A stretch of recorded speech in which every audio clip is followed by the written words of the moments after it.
Right. Well, flickering Korean curse ghost light and everything. Welcome to Medieval Sewing Party with the creative Contessa. I am the Contessa, and I would like to welcome you into my somewhat cluttered home for tonight's medieval sewing party. So I'm going to be commencing with the getting dressed process, and then of course we're going to dive right into the sewing. I've actually been making some really great progress on some projects, and now that I have borrowed a sewing machine, God forbid, I think I might actually be able to get a new gown done in time for an event I'm running at the end of October. So yeah, very excited about that, to have a new Franco-Burgundian style gown and even have a new smock at the same time, because the smock that I started, that I had planned to get done in time for Penzik, spoiler alert, didn't get it done in time for Penzik. Anyway, that smock is now almost done. We're going to be working on the neckline tonight, and I will be discussing exactly how it is I'm finishing the neckline and the historical the historical underpinnings for finishing it the way I'm going to. So, of course, as always, please let me know if you can hear me. I do apologize for the flickering light. The disadvantage of doing this at night is that I have to have this overhead light on. And the real disadvantage of the overhead light is that right now it seems to be possessed by an evil spirit. So there it is. I am getting dressed in Franco-Burgundian style this evening. This is a kirtle, for those who don't know what this garment is. I'm wearing it over top of a linen smock. These are the two underlayers, key fundamental underlayers across most of Europe in this era, in the 15th century.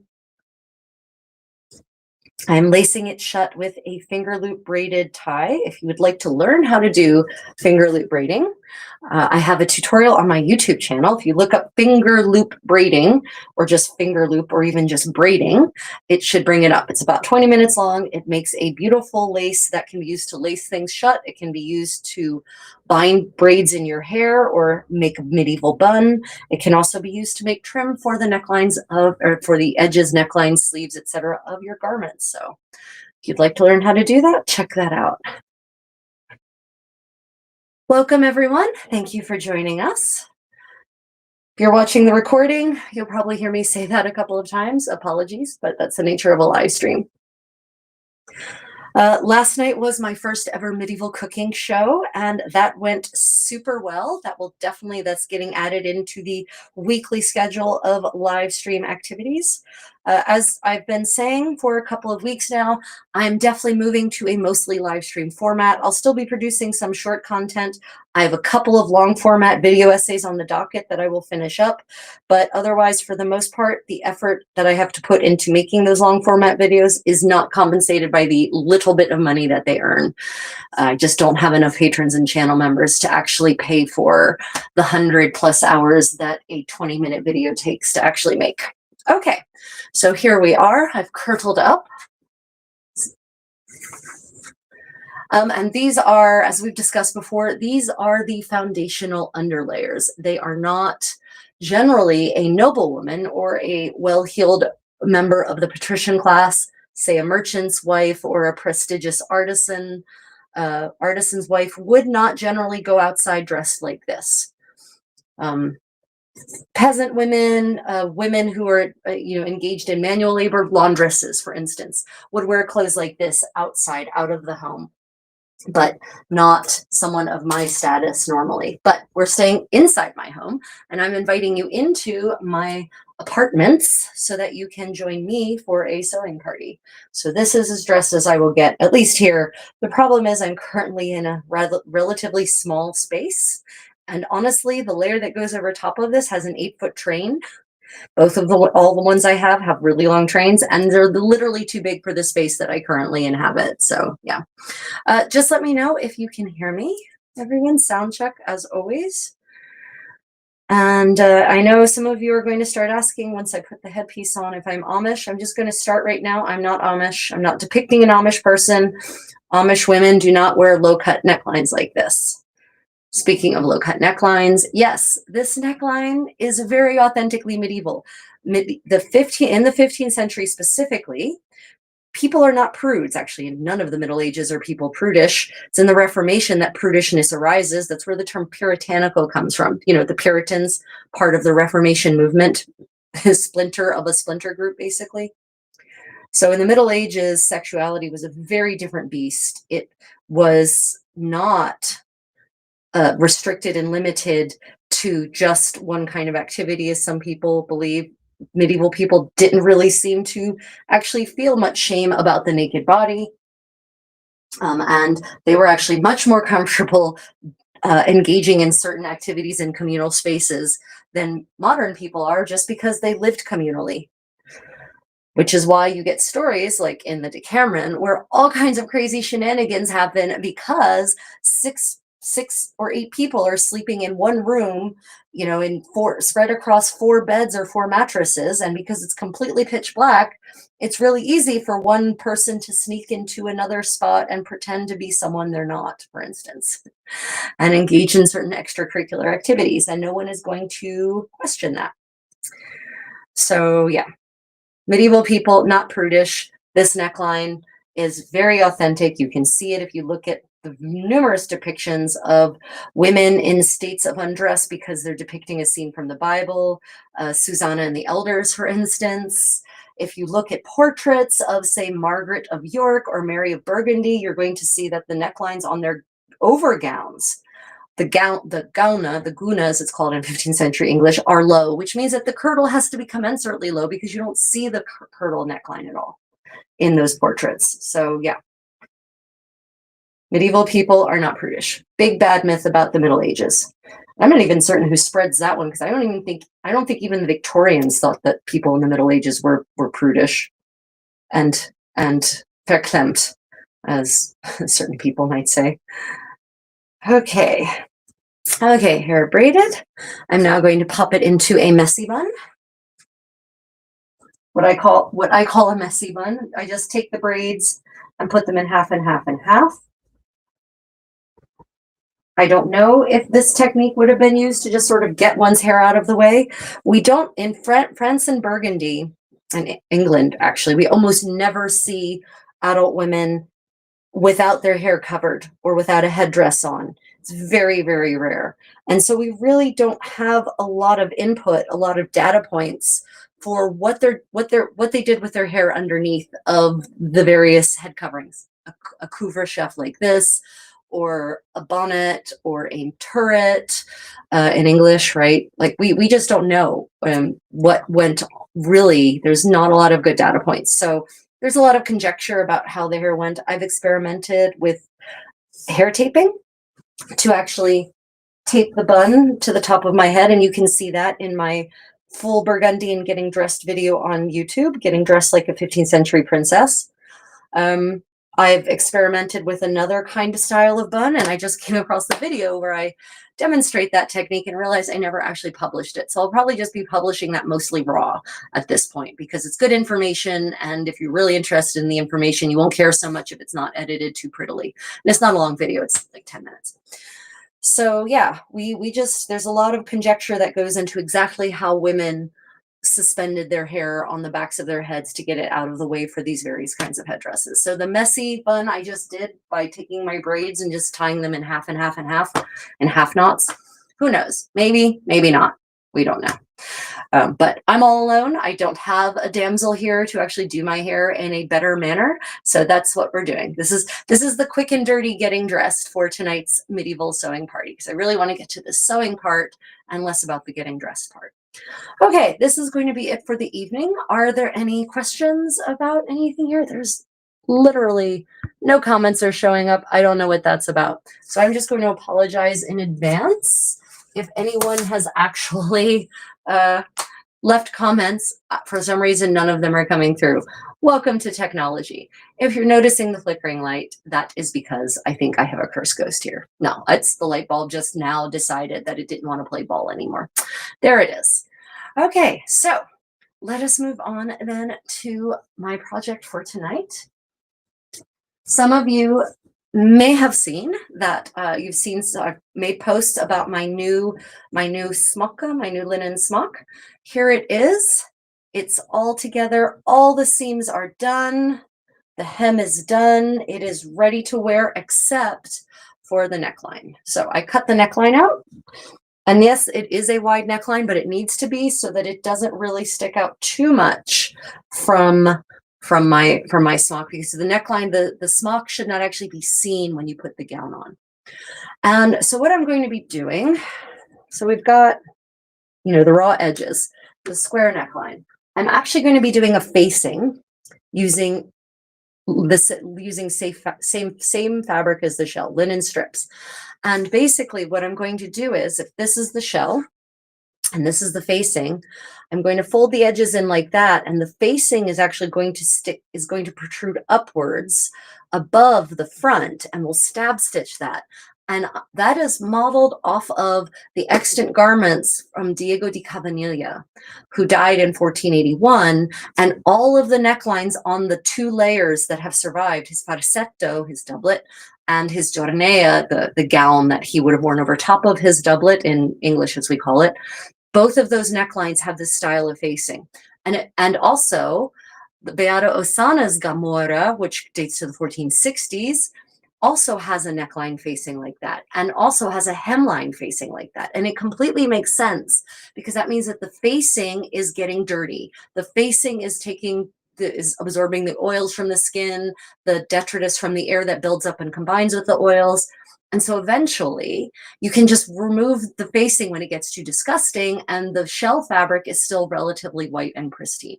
So that's what we're going with. Also, putting a facing on instead of just rolling the neckline into a rolled hem reinforces the neckline. And you want the neckline to be reinforced, because when you're pulling the smock on and off, it will tear. This one tore in the back, and I ended up having to put a facing in it. And I haven't yet put the facing on the front, but I'm going to put a facing on the front eventually to reinforce it as well.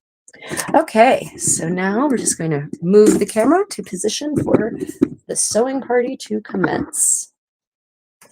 And no, I have no idea why the light is flickering, because it can. It only flickers when I live stream. Isn't that fun? So I don't know if it's picking up some kind of weird energy or what. Yeah. Oh, all my stockings. The cats have nested on all of my stockings.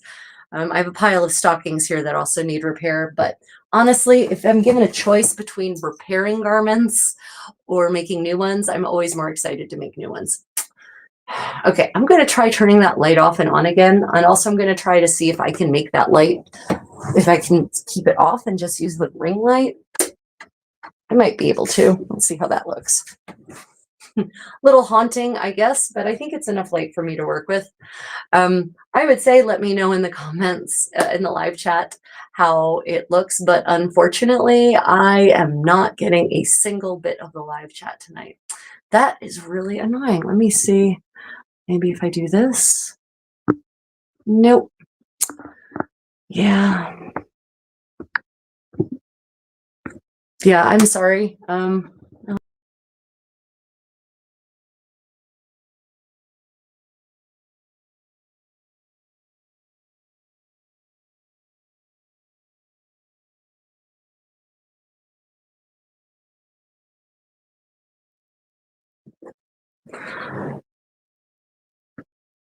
Okay. Fantastic. I have a comment. I can see a comment. Great. Okay.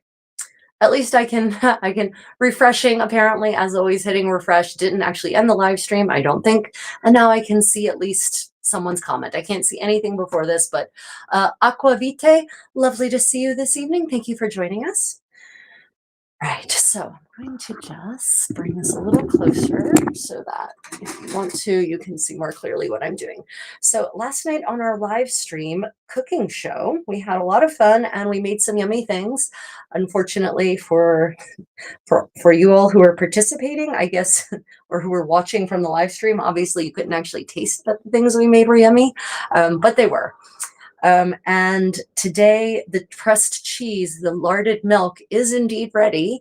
I haven't unwrapped it yet, but when we get further into towards the end of the medieval sewing party, I thought if there's consensus amongst everyone that you would like to see me actually finish up the larded milk, which means unwrapping it, seeing what it looks like, slicing it and frying it. then we can do that together, as actually was kind of my plan. So to do this kind of facing, what I'm going to do is actually place one of the strips on the edge so that it protrudes over the edge, and just pin it in place. And I'm going to work one strip at a time. I've cut out 4 different strips, and so they will each be separate and individual. And the benefit of that is that at the corners, there will be extra reinforcement from the strips overlapping, because the corners are, of course, the weak spot in a garment that comes on and off your head. Yeah. I refreshed the chat, and so maybe it will actually let other people actually show. We'll see. We shall see. So yeah, if I'm not responding to your comments, it's because for whatever reason they're not coming through. I apologize. I'm sorry, everyone. Technology for the win. Love you, technology. You're my favorite. Regarding the larded milk that I made yesterday in our live stream, I am. Come on, Teamy. Come on, baby. Come on, meow, meow. Oh, it's my. Of course, he's going to get right in my lap. Oh, you know what? I didn't feed the kitties before the live stream. That's on me. That's my mistake. And so Chimi is getting into my lap because he knows this will distract me and prevent me from doing the thing I want to do. So I will go feed him. Joke's on him, though. I can ignore his adorableness. So, yeah.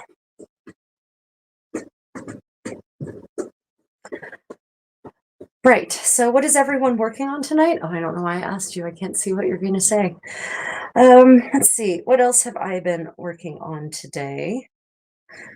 I have I've been working on my new Burgundian gown, as people call them. Oh gosh, another comment. Yay.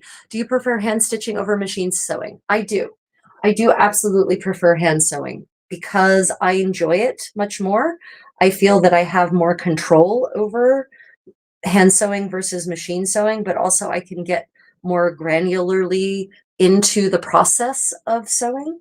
If I do, if I sew by hand, that being said, I have fallen way behind on my production rates over the last couple of years because of only sewing things by hand.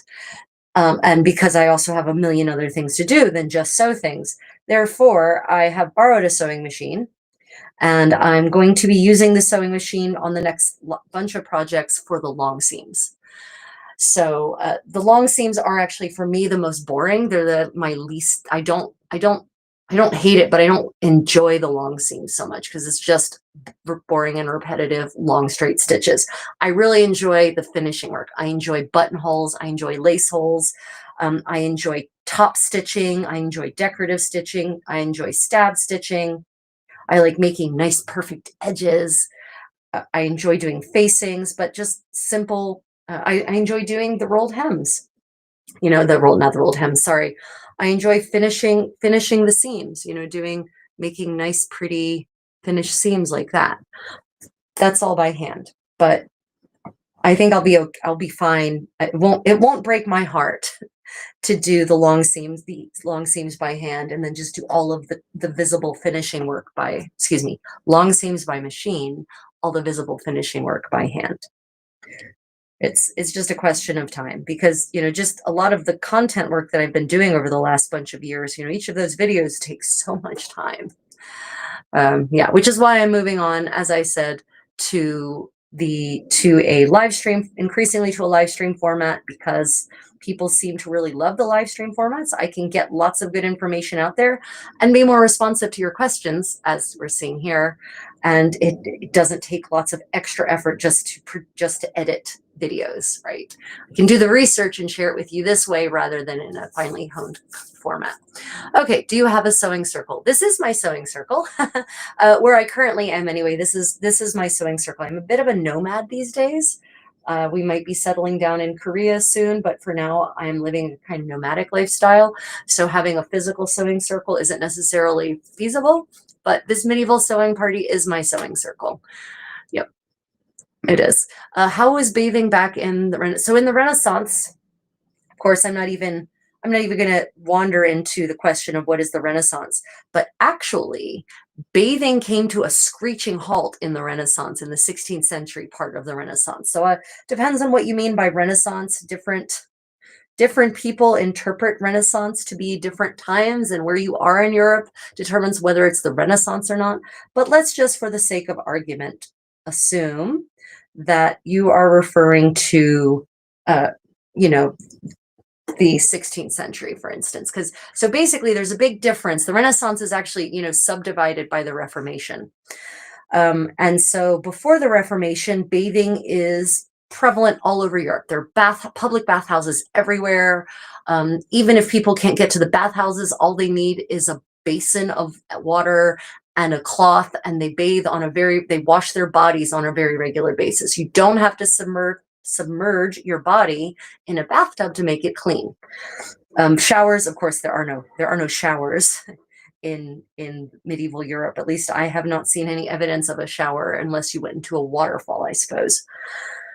But after as the Reformation wears on, the bathhouses in places that are controlled by Protestants get shut down because they're accused of being stewous. And this is what I mean by the Middle Ages is not prudish, but after the Middle Ages it is, because all of these prudish Protestants shut down the stews, as they're called, the bathhouses, because admittedly some of those bathhouses were in fact dens of iniquity, right? They were places where men could procure certain services, but they were also actual bathhouses.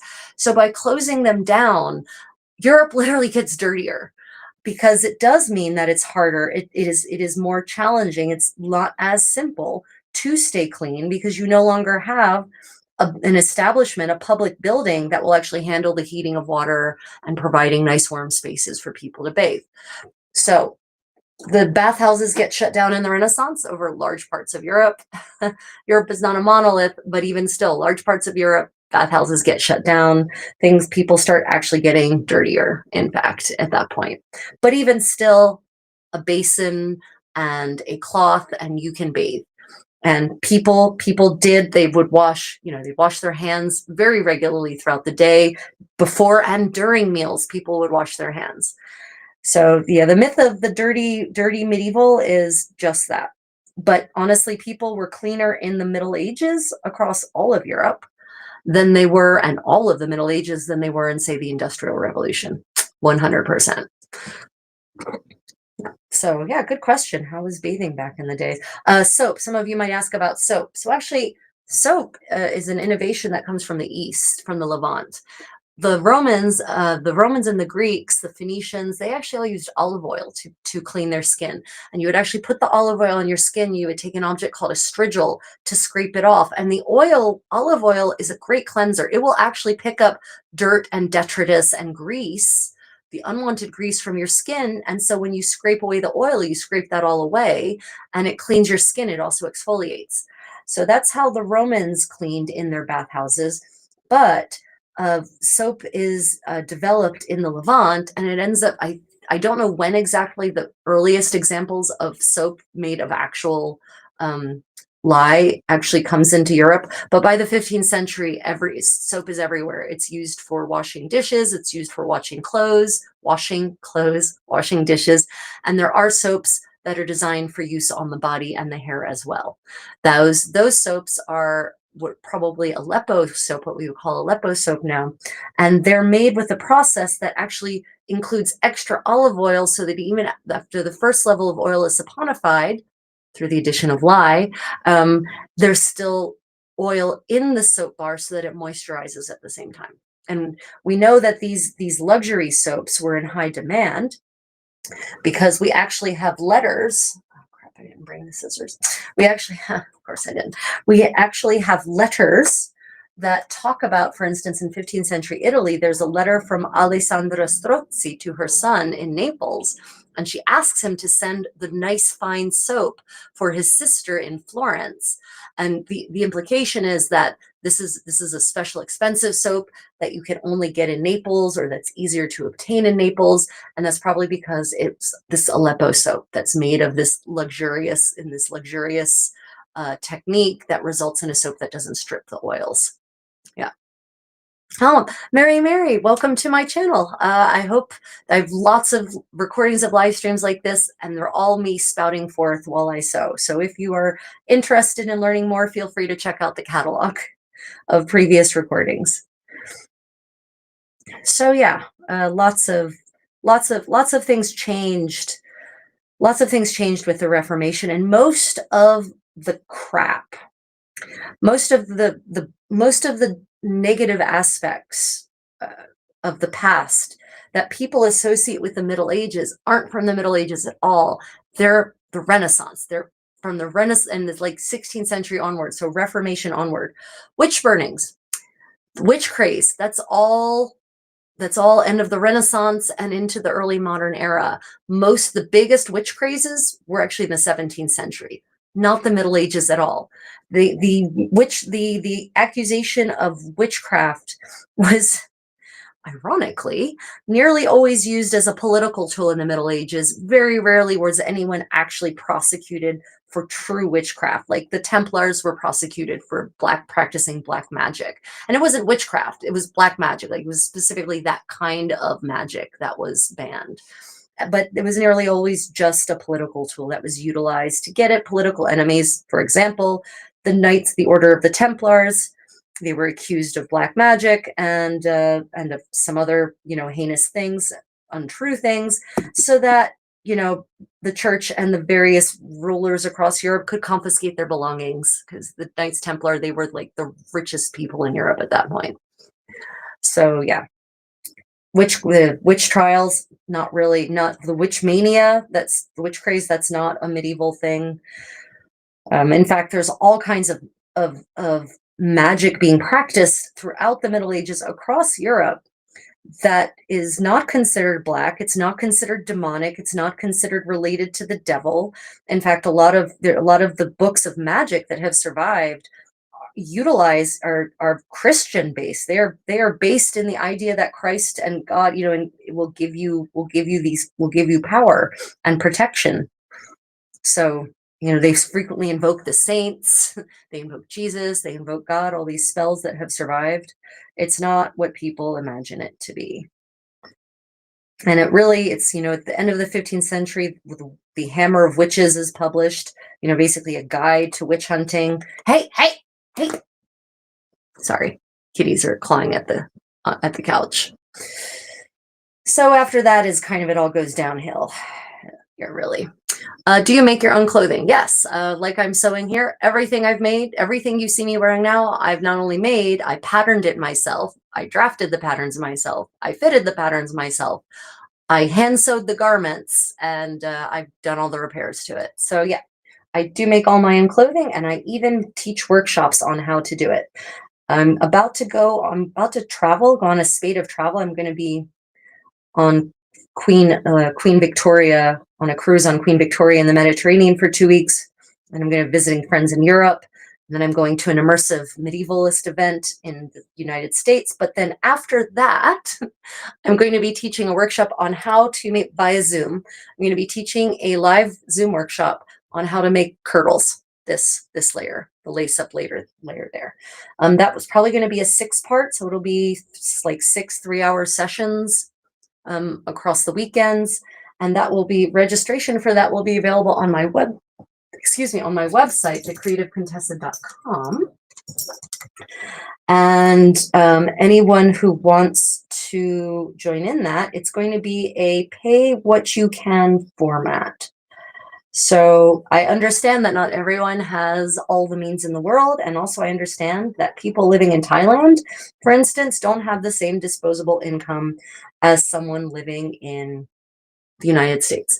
So it will be a pay what you will format. When you register for the class, you can enter the amount you are comfortable paying and or you think is worth paying in the leave a tip section of the workshop. So yeah, if you're interested in making one of these for yourself and learning how to do it and making it step by step with me, that will probably be starting in mid-November, I think is probably what's going to end up happening there. Yeah.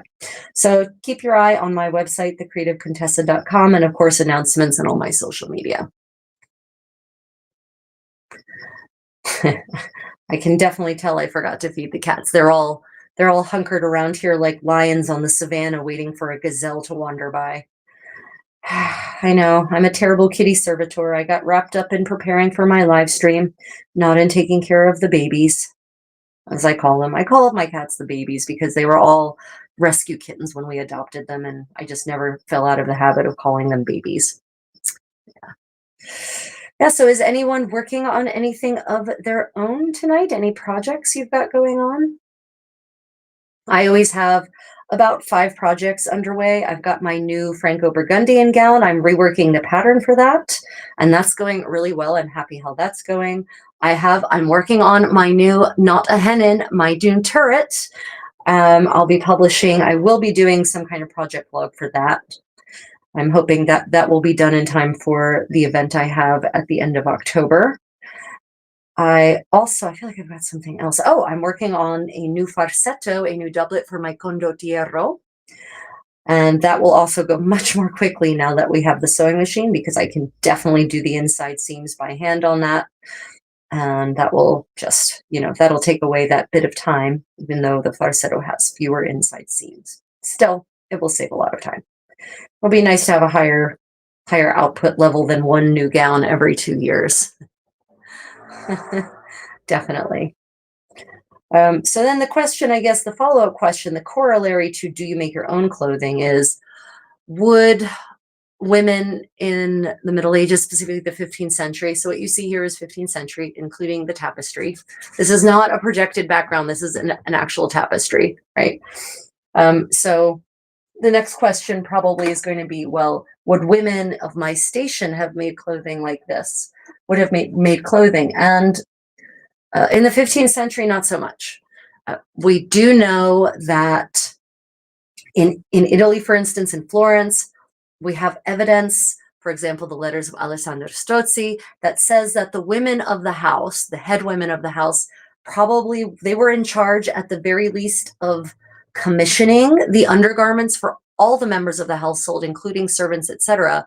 But they possibly also actually helped make them. So you could imagine that, say, Alessandro Strozzi, the matriarch of the household, she would have her servants, her maids, and maybe her daughters and any nieces who might have been living with her, any female relatives, maybe sisters, who knows, and that they would actually work on these shirts together. And we know that because Alessandra sends shirts to her exiled sons in Naples. This is about the 1440s to the 1460s. And she writes in the letter, I have made the shirts the way you like them. And it's not that I have had the shirts made the way you like them. I have made the shirts the way you like them. Obviously, I might be over-interpreting in as a linguist in her phrasing that she actually made them herself, but it does seem like something that in the Republic of Florence, that had technically no aristocracy in the 1440s to the 1460s, where there was supposed to be this air of middle-class gentility and middle-class modesty, that it does seem to me more likely that the women of the house may indeed have been making the smocks as one of the responsibilities that they had. Not necessarily always per se, but it does seem like they may have at least made some of them. Now, does that mean they were making the things that went over them? No, it doesn't. The evidence in the 15th century in Western Europe anyway points towards no home industry for clothing making at any level of society, at least not for the overlayers. It really seems like either you could afford to commission a tailor to make new clothes for you once a year, usually, or you would go to the secondhand market, because the secondhand industry was raging by 15th century Europe. Every single town had a secondhand market. Every single town. Okay, above a certain population. Obviously, if you're a sleepy hamlet of 20 families, probably not. But every city, anyway, had a secondhand market. And secondhand markets sold all sorts of things: furniture, armor, weapons, and clothing. And there's a depiction of a secondhand market from Bologna in about 1403. And it actually shows a man in rags. he's wearing hosen where the feet have worn away. There's holes in the knees. His shirt has ragged edges around the cuffs, and he's trying on a garment that is at least 20 years out of date by 1403. So even though this man is very clearly impoverished, he's still there at the secondhand market buying clothing. So it is very likely that there was in Western Europe, there was basically more or less no one was making their clothing at home anymore. They were paying someone else to make it. Now, I say almost no one, obviously. I haven't surveyed all medieval households, but the evidence points towards using professionals to make your garments or purchasing them through the secondhand market or getting hand-me-downs in some cases rather than making them oneself. Because if you think about it, especially by the 15th century, tailoring is pretty damn sophisticated. And so it's a highly specialized field. And the art of tailoring is not the art of sewing. The art of tailoring is the pattern making, is making the cutting, taking the measurements, drafting the pieces of the garment, cutting them, and then the tailors would nearly always send those pieces to the seamer or the seamstress to actually do the sewing. And it was very often men who would do the sewing, not just women. There's a fantastic set of scenes in is it Castello Buenventura? I don't remember the name of the castle offhand, but it's the same. It's in the pictures are from the 1490s, these frescoes, and it shows a tailor's bodega, a tailor's workshop.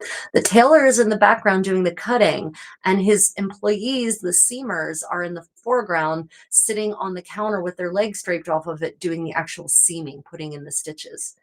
So yeah, it's definitely seems to be that men as often as not were doing the sewing of garments, and the nearly very, very, very often men were tailors. Not always, though. I have expense accounts from the Royal House of Scotland in the 15th century that absolutely make references to women being paid to make garments that are not just linen undergarments. So it's definitely not just men, but it is a male dominated field, especially if you go based on the membership in the tailors guilds in the various cities. And I am certain that there must be more comments than this coming in. But unfortunately, my last comment is Mary Mary's life, do you make your own clothing? So I don't know what's happening this evening with the live chat. I am sorry if you have asked questions and I have not seen them. I have literally not seen them. Not black magic, divine magic, or if there's there might be a really severe lag. That could be possible too. Oh, fun. Yeah, alpha, exactly. Not black magic, but divine magic. Precisely. It's a much more complicated situation than that. And if Nevis were here, who's actually an expert on medieval magical practice, he would be able to chime in with a whole lot of fantastic information. In fact, I'm certain he'll probably watch the recording and be able to pop some more information in at least the comments anyway. But even from what I've read, when I've read through medieval manuals of magic, you are correct. It's not black magic. It's divine magic. It is something that works in concert with Christian practice, not in opposition to. So yeah, whole different world. There's so many terrible myths about the Middle Ages that are either based on Victorian snobbery or even Renaissance snobbery, honestly. And Hollywood hasn't helped. You know, people imagine the Middle Ages as being dark and dirty, and of course, when most people imagine the Middle Ages, they're in their brain, they apply the Hollywood medieval brown filter or Hollywood medieval blue filter. So yeah, that was not the Middle Ages. The Middle Ages were bright and colorful. Everyone was wearing colorful clothing. Even people of much lesser status could afford for their fabrics to be dyed in, madder for red or woad for blue, both of which are weeds that are common and grow everywhere. And, dyeing with madder is not particularly complicated, actually, unlike, say, kermes. So yeah, you definitely have people wandering around in colorful clothing. Now, bright, Depends on your rank. To get bright, bright colors, you have to do multiple dye baths of a color so that you get full saturation. And that's obviously way more expensive than just a single dye bath. But even still, even if your colors are kind of are somewhat muted, they're still colors. And no, not everyone wore black. Black was the most expensive color for clothing, true black, not just the sort of brown black that comes from black sheep. True black was an extremely expensive color because it required multiple layers of dyeing, woad plus kermes for the most expensive one. And then also on top of that, the addition of something with tannins like oak galls and iron to create an actual rusting effect. So, to actually get a good deep black required a lot of dye stuff, multiple stages of dye baths, and it actually weakened the fibers. It made the fabric much more friable and much more likely to disintegrate, which therefore means that your super expensive black silk velvet, for instance, is also not going to last very long. So you're paying, it's like conspicuous consumption on top of conspicuous consumption, because you're literally saying, not only can I afford the most expensive dye color for dyeing fabric, but I can afford something that I know is not really going to last more than this generation, probably. Oh, how crazy is that? Hi, Chimi. No, Chimi, I don't. You're just going to have to wait until I eat dinner too, and then you can have your dinner. I know. Your life is woe. Here, come here. You want to sit in my lap? You can. Come on. Come on. Come on. He wants me to feed him. He thinks he's dying of hunger.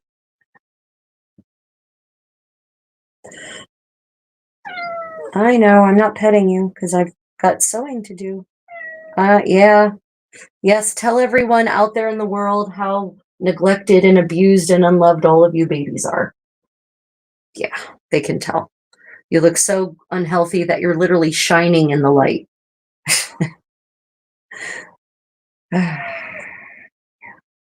So what I'm doing is I'm applying a facing to the neckline of my new smock, and I'll see if I can show you.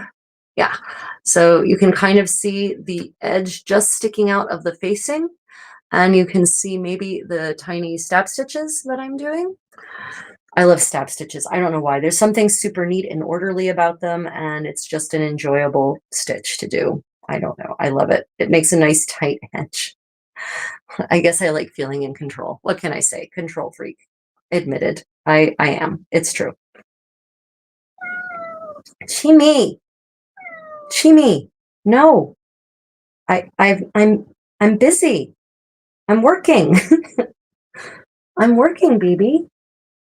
Yeah. You're just gonna have to wait. I promise I will feed you.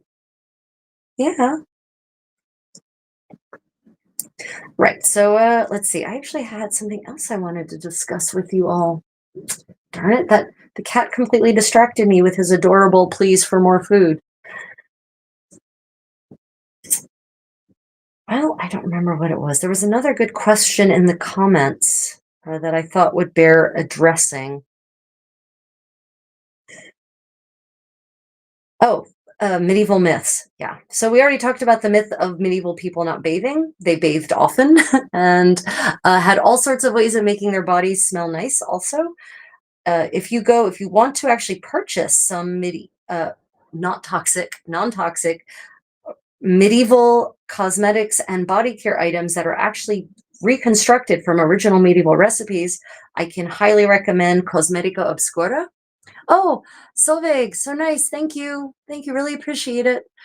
Again, super generous. And also, if you had said anything before this, the last comment I have is from Alpha, not Black Magic, but Divine Magic. I don't know what's going on with the live chat tonight.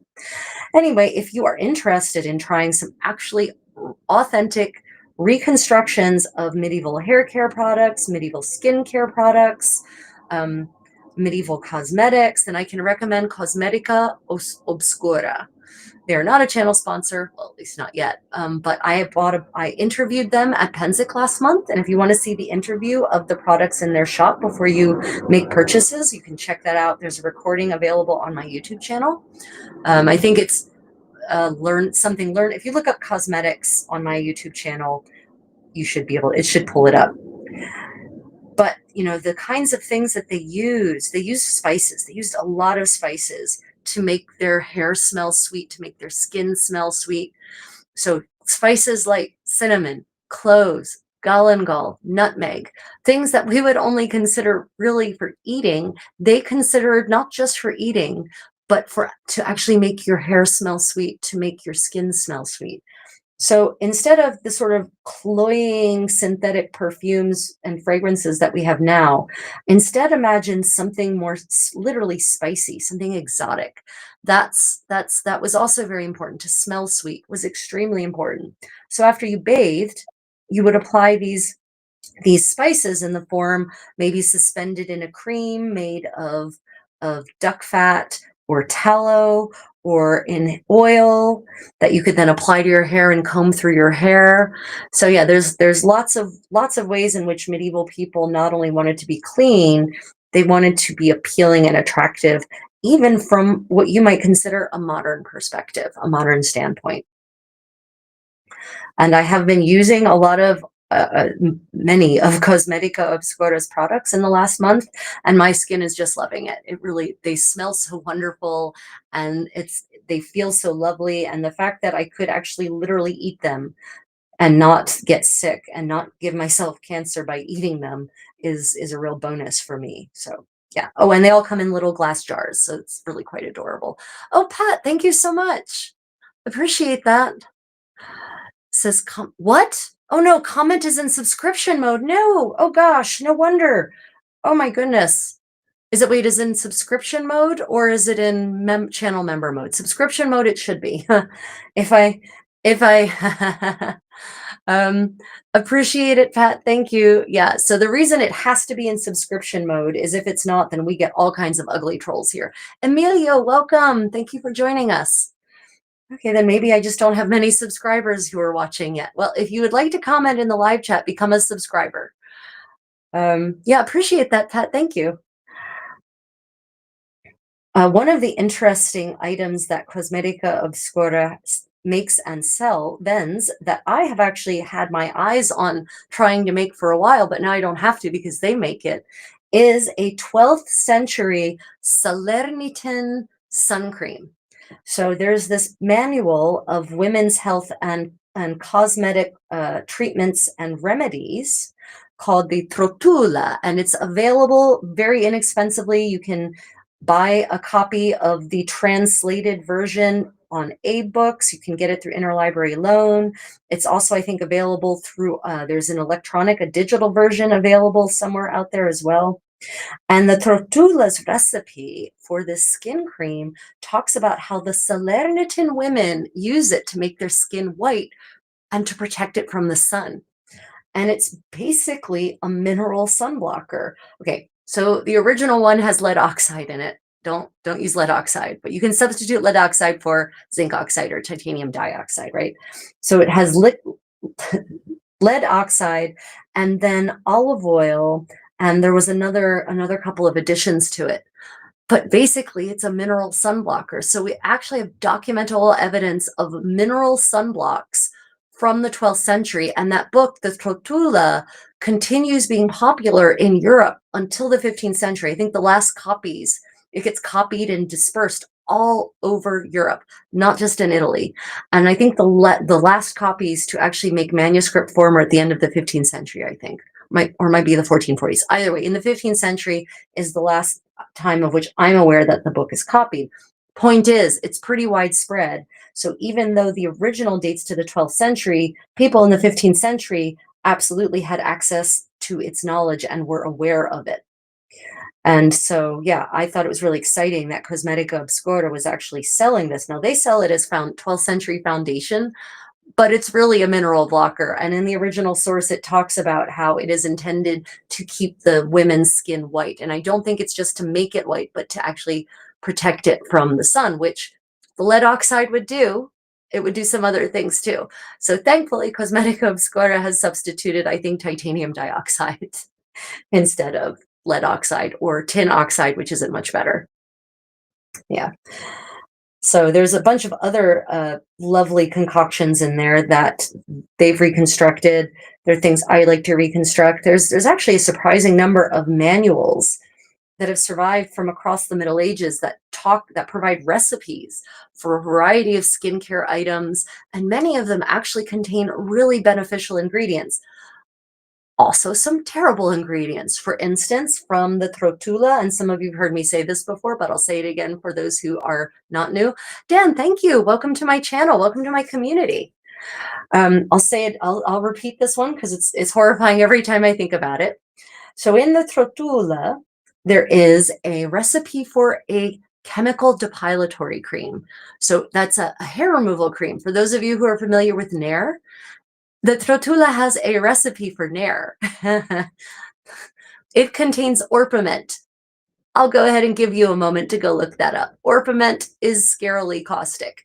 Of course, it's going to remove the hair. It could also remove the skin, which is why the next recipe right after the depilatory cream is a burn cream. So that when you give yourself chemical burns, you have a remedy. You might, yes, you have beautiful smooth skin, might have some scar tissue too. And for all I know, maybe the burn cream actually reduces scarring. But that also gives us a hint. The kinds of creams and concoctions for which there are recipes in these various medieval manuals also gives us an insight into what was the aesthetic of the Middle Ages, right? These are the kinds of sources that you can use to glean unexpected information about our ancestors. So for instance, that depilatory cream, well, if there's a recipe for a depilatory cream in a compilation of cosmetic concoctions aimed at women, then the obvious thing is that for some parts of their body, being hairless must have been the desirable thing. Now, I don't recall if the depilatory recipe specifies, depilatory cream for your legs or your arms or your face or whatever. So for all we know, it was meant as a depilatory cream to remove, that upper lip mustache that a lot of us women who are from the Mediterranean develop if we don't keep an eye on it, right? So I don't know, that could have just been intended for just that. Maybe it was for the legs as well. Who knows? But it does tell us that at least it was important that some part of the woman's body be hairless. And I'm pretty much certain they weren't using it to remove the hair on their heads. Although they could have been using it to pluck to get that high forehead, but we know that that was really probably more often than not achieved by plucking, because there's actually an expense entry in Anne of Bohemia's expense accounts in the court of Richard II, his queen, Anne of Bohemia. Her expense accounts actually have an entry for one of her damsels, her ladies in waiting, getting paid extra to pluck their heads, to pluck their foreheads, interestingly. Takeda, welcome, welcome. Thank you so much. Okay, looks like we're actually getting some comments. Fantastic. Yeah, really appreciating the great support tonight, everyone. Tanya, welcome. Thank you so much. I'm glad that you enjoyed that cooking class. Cooking with the Contessa is going to become a weekly series, so stay tuned for the next one. If you have any requests of specific recipes or kinds of recipes or cookbooks from which you'd like me to pull a recipe from the Middle Ages, drop them in the comments under the cooking video from yesterday. Don't put them here in the live chat. I won't remember. Yeah, thank you for joining us. Takeda, so lovely to see you. Roshan, I believe I've seen you in my chat before. So welcome. Thank you everyone for joining us. Yeah, those medieval cosmetics manuals and are really quite revelatory. They're very revealing in so many different aspects of medieval society. And also just how sophisticated medieval people really were. That's another myth, right? Oh, those crude, ignorant idiots in the Middle Ages. They believed the earth was flat. No, they didn't. Medieval people did not believe the earth was flat. That's bullshit. Straight up bullshit. Absolute poppycock. that we have flat earthers now. Now, medieval people would look at the flat earthers wandering around now and shake their heads in wonderment at how ignorant they are indeed, right? Medieval people did not think the world was flat, at least not in Eurasia. I'm not as familiar with all of the various belief systems in the Americas, so I can't address that, and I won't address that. But in Europe, people knew the world was round, and in Eastern Asia, people knew the world was round. I'm going to assume that people in the middle and between those two poles of the Eurasian continent probably also had an inkling. But I'm less familiar with the beliefs of, say, the people in the steppes. Hi, Tom Chini. Yes, I know. I know. I didn't feed you. I'm a meanie. So let's see. What other medieval myths should I be busting for everyone this evening? Oh, that there was no science in the Middle Ages. Oh, and that the medieval church purposefully quashed the march of science. They did not. A lot of the scientific advancements, almost all of the scientific advancements that came out of the Middle Ages, and there were plenty, came from monks and priests who were doing research and experimentation and were documenting their experiments. And so each subsequent generation would build off of the research of the last one. It is just not true that, and in fact, the church encouraged it. The church was not threatened by science. It just wasn't. Heretics, absolutely. But thankfully, heretics in the Middle Ages were not using science as their baby. That's a later development, that heretics started using science as their weapon. Yeah, so, medieval church not threatened by science. It just wasn't. And the idea that everyone in the Middle Ages was illiterate, also not true. And even outside of the monastic communities, most, especially by, God knows, by the 15th century, literacy is pretty high across most of Europe, because even peasants need to do household accounting. So they need to be at least numerate and literate enough to maintain their accounts, because business is business, right? So, obviously Middle Age is not a monolith, and you'll have to get more specific about which part of the Middle Ages you're talking about. But definitely on the whole, the Middle Ages was not an illiterate time. And there was Sunday school, right? There were public schools for girls and boys to go, of all classes, to go and learn to read. Now, they didn't necessarily learn to write per se, but they could at least read. They could at least read. Yeah. Oh, thank you, William. Appreciate that. Erin says, a bit late to the party. I'm hand sewing a tunic for my kiddo for SCA purposes. I also need to make some new chemises.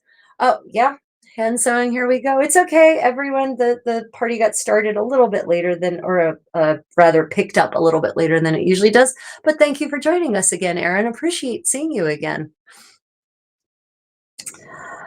So yeah, Middle Ages, not the ignorant, benighted society that everyone assumed it was. Now, does that mean that everything was puppy dogs and rainbows? No, of course not. No period of history is like that. By the way, we're living through a dark age right now, and anyone who doesn't think so needs to understand how dark ages actually start. It's about to get real dark. And I don't mean politically, though that is definitely dark. I mean that people have come to the point, we've reached a level of civilization in the West, well, in developed, not just the West, in developed countries, where we rely so heavily on extreme high technology. Most people have outsourced their bloody brains. And I know what that word means. I know the implications of that word in British English, and I'm using it on purpose. Most people have outsourced their bloody brains, and they're not using them anymore. They use their phones as an external brain hard drive. They use ChatGPT to do their research. People don't even know how to cook basic items anymore. So if something calamitous happens, to somehow remove the high tech from the scene, woohoo, it's going to be real bad, which means, as a living historian who actually does a lot of these things and understands how to take raw materials and make a useful thing, I might be not terribly bad in the upcoming dark age.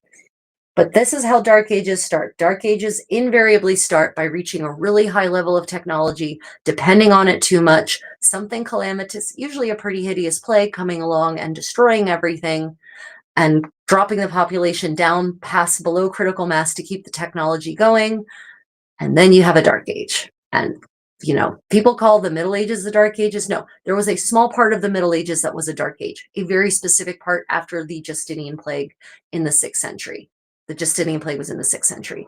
The 100 or 200 years after that in Western Europe might reasonably be called the Dark Ages, at least to a certain degree.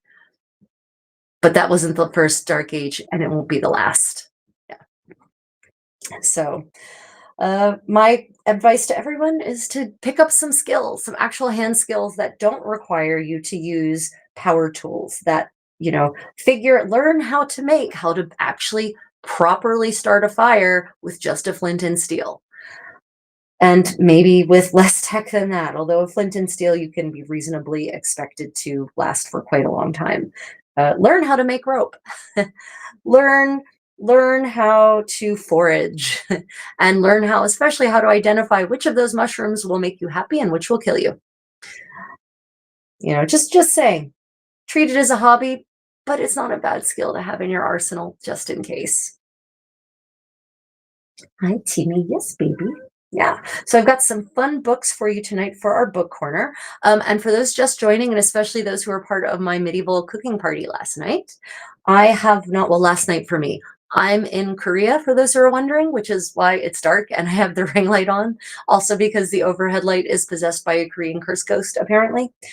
So yeah, the thing that we made last night, the larded milk specifically, it is ready. I have not unpackaged it yet. So I thought if you all approve and would like to participate, once we kind of reach more or less the natural end of the sewing party for me anyway, I'll take you all into the kitchen and I will show you the unpackaging of the larded milk.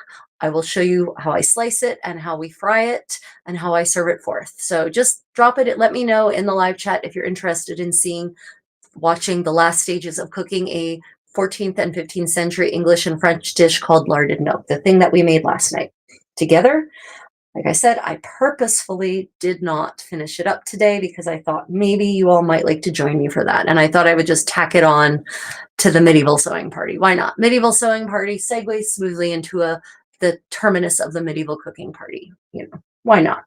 It actually also occurred to me that the zabaglione that we made, the yummy cinnamon egg wine custard, that might actually, when it's fresh and hot, that would be pretty tasty to pour over top of the larded milk. I think that would be a really delicious combination, honestly. Rich as hell. Talk about rich, you know, this rich egg custard flavored with wine and cinnamon on top of this really rich larded milk. But I think it would be amazing, even though I don't have any evidence of that as an actual combination from the 15th century. You know, sometimes it's nice to think a little more internationally than just to localize really hard when you're doing medieval recipes. Yeah. So yeah, but I guess there is a tiny bit of, actually there is a tiny bit of the zabaglione left. I can just loosen it with a little hot water to make it flow again.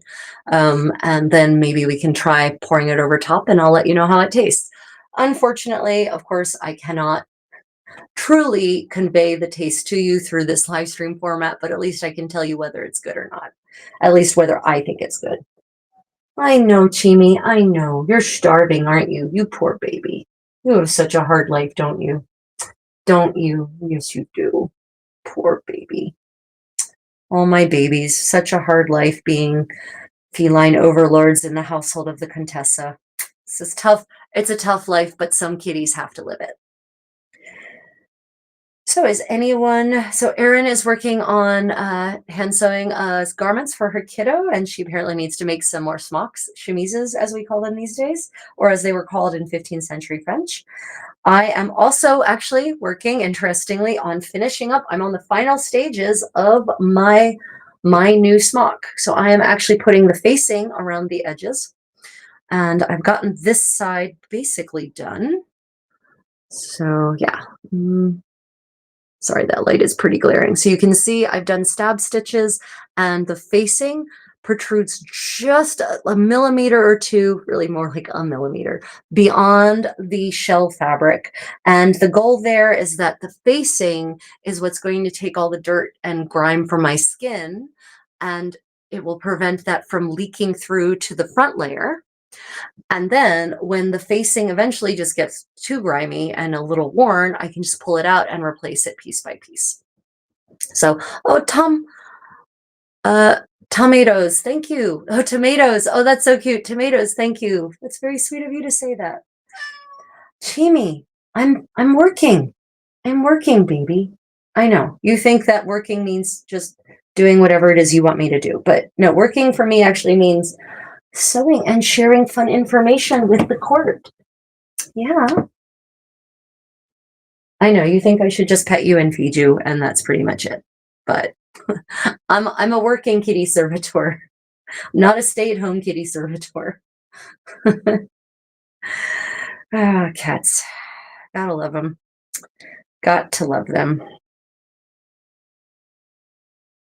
The other thing about the way I'm doing the facing, it's actually a pretty broad facing, because what I've noticed over the many years of wearing 15th century clothing pretty heavily and pretty regularly is that it wears out, particularly in the shoulders.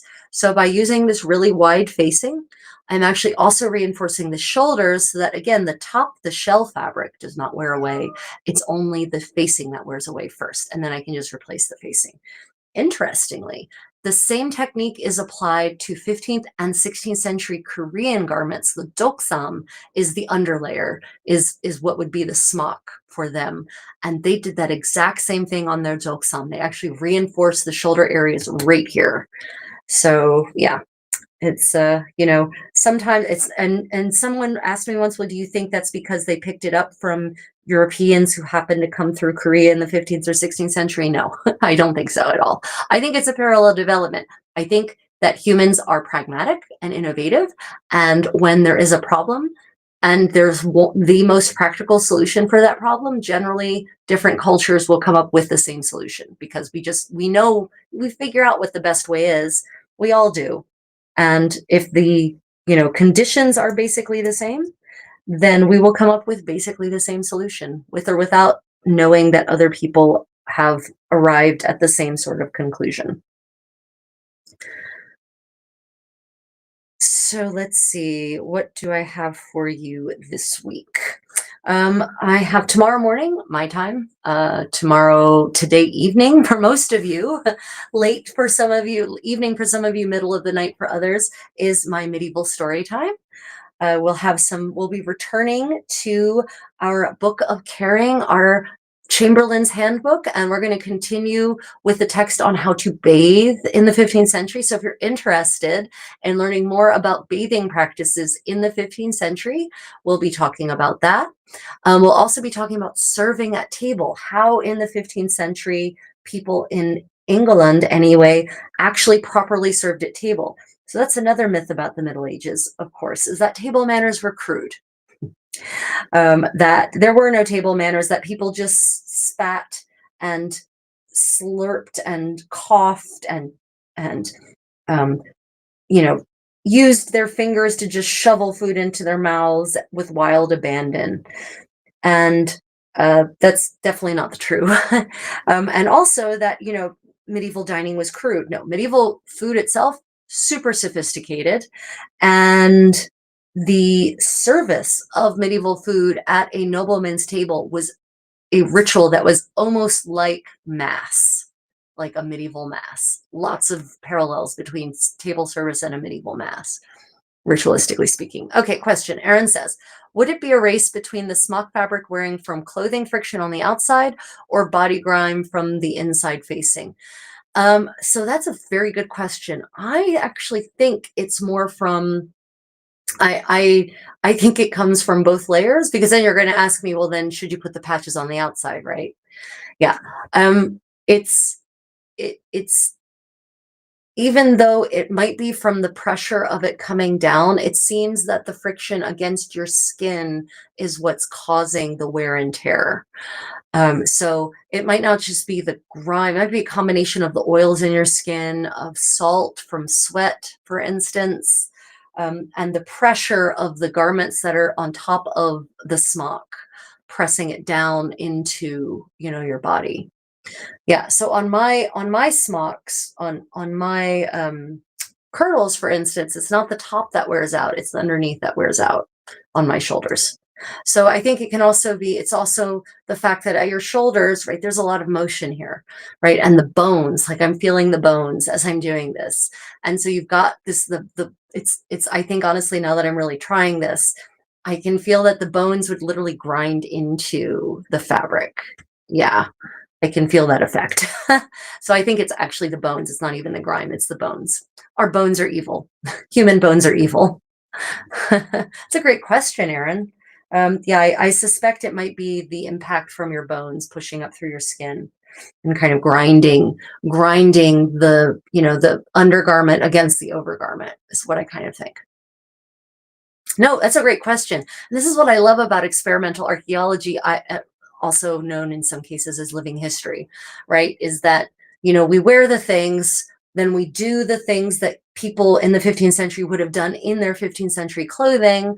And then we stop and we analyze what's happening when we do this. And then we can come to interesting conclusions about why people did things.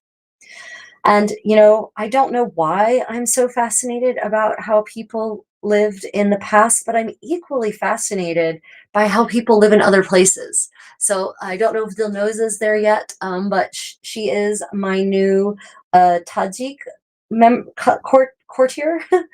And I'm planning a visit to Tajikistan to visit her, and she's going to show me, what is for me, it's going to be a whole new culture, a whole new way of doing things. The Tajiks are a steppes people. And so I'm fascinated by how different people live in different parts of the world, even now. So honestly, time traveling or traveling modernly, it's all traveling. I figured it out. That's the connection. It's the travel part. Whether I'm traveling backwards in time to explore other cultures, or I'm traveling now to explore other cultures, I'm really just fascinated by the way other people live. Yeah. Right there. That's the connection right there. It's all about the traveling and experiencing the differences and enjoying the differences and learning from the differences and finding ways to apply the differences to enhance my own life and lifestyle. Oh, there it is. I've made the connections. Kitties, really? I love kitties. I really do. I actually didn't want kitties. I mean, I'm a kitty person, so if I was going to have a pet, it would be a cat. That being said, I didn't actually want cats because I travel. We just finished me talking about how much I travel. So I didn't really want cats, but cats have been finding me since I graduated from university. They literally find me. These cats that need rescuing, they always find me wherever I am. The cat distribution system, it comes for me every single time. Yep. It really does. It knows I'm a sucker for a cute kitty in distress, and there it is. Oh well. As long as I've accepted my fate, I suppose, instead of railing against it, I've made peace with the reality of my cat operated life. Hi, Timmy. Hi, baby. Yeah. Can I get in my lap? No, you just want me to go feed you, don't you? Yeah. Or you can get in my lap. My lap is available. So anyone joining? What are you working on? Or are Erin and I the only people sewing? If you have any other questions about medieval material culture, about how people live their lives, my areas of expertise are more 14th, 15th century, Western Europe, but I do have some familiarity with Eastern Europe and with periods, the centuries preceding that as well. Because I am generally just curious and I read about all sorts of eras. So yeah, I do have some knowledge. For instance, if you're interested in fashion, yeah, I have knowledge of fashion, from ancient Greece going forward, basically. Erin says, I've only ever been given my cats, never looked to intentionally have them. My feline is doing the same ploy for food. So poorly treated. Yeah. See, the universal kitty distribution system, it gets you every single time, doesn't it? Yep. It's funny, people tell me, oh, I went and bought a cat. And I'm like, why would you do that? I mean, aside from the potential ethics of kitten mills and whatnot, that aside, it's like, didn't the universal cat distribution just give you your requisite number of cats? How have you avoided that to being part of that process? I have never had to go searching for a cat ever in my whole life.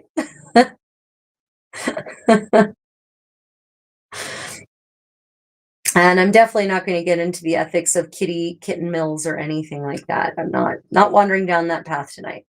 I do, of course, have some pretty strong feelings about it, but I'm also not going to judge because everyone has their own needs and their own way of get fulfilling their needs.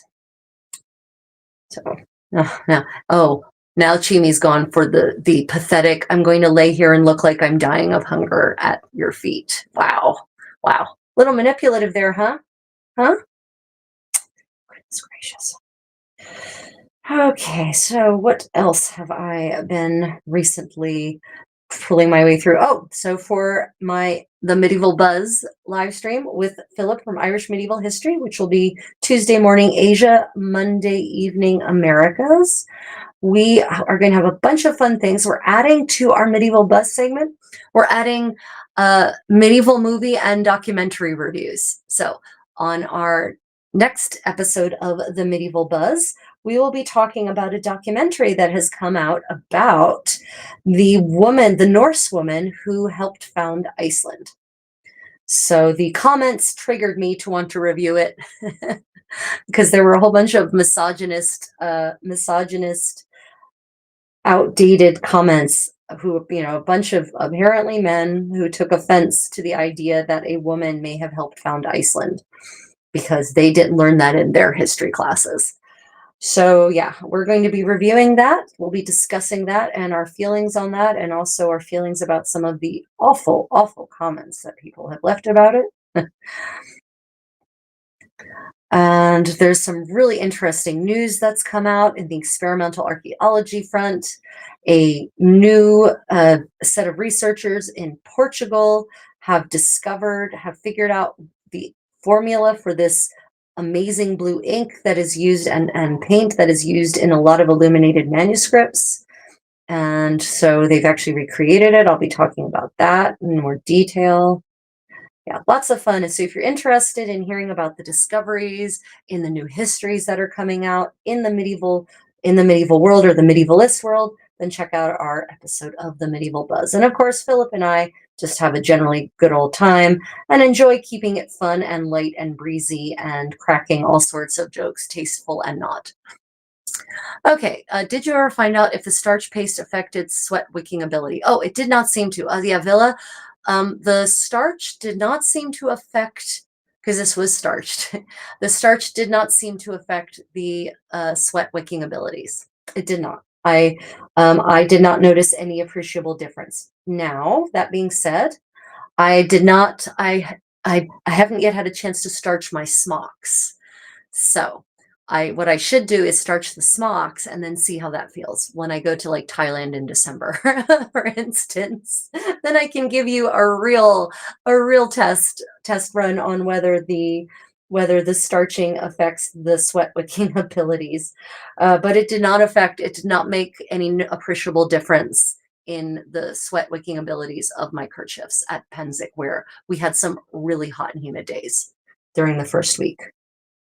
But you're right, I would be interested to see how that works for the actual smock itself. Speaking of smocks and linen treatments, I have my new linen smoother, which many of you saw posted in the pictures of the things I purchased at Penzik, and many of you made funny and lewd comments about, rightfully so. I think I'm going to do a live stream where I demonstrate the linen polishing technique using the linen smoother so that hopefully you can actually see how it works, and I can demonstrate the process of actually polishing linen and giving it a really fantastic sheen. The polishing of the linen isn't just a question of making it shine in an attractive fashion. By polishing the linen with this sleeky stone, as it's called in 15th century English, it compresses the fibers of the linen, which is what makes it shiny. And by compressing them, it makes it denser and makes the fibers it protects the fibers because it compresses them. So it takes any little bits of fibers that might be sticking out from the thread, and it compresses it together. And so it makes the fabric stronger and more resistant to wear at the level of the fibers. So it's actually polishing your linen is not just a question of smoothing it out and making it not wrinkled. It's also a question of making it more durable. And one of the recipes, I think it was the starch recipe I saw, it actually said to take a hot slicky stone, and use it to smooth your linen. And so now I've got to figure out, I've reached out to Historical Glassworks. They haven't responded, so I'm going to reach out again. If any of you are in contact with Historical Glassworks, tell them I need to know the safest way to heat up my slicky stone, my glass smoother, so that I can get this maximum smoothing effect that is called for in this starch recipe from the 15th century. Drake, welcome. Thank you for that compliment. I am a 15th century countess, Franco-Burgundian really, and I am currently in my private chambers. We're having a sewing party together. We're having a sewing circle together. I've invited you, my courtiers, into my private apartments, and in this casual atmosphere, we are chatting and sewing and being creative and just socializing.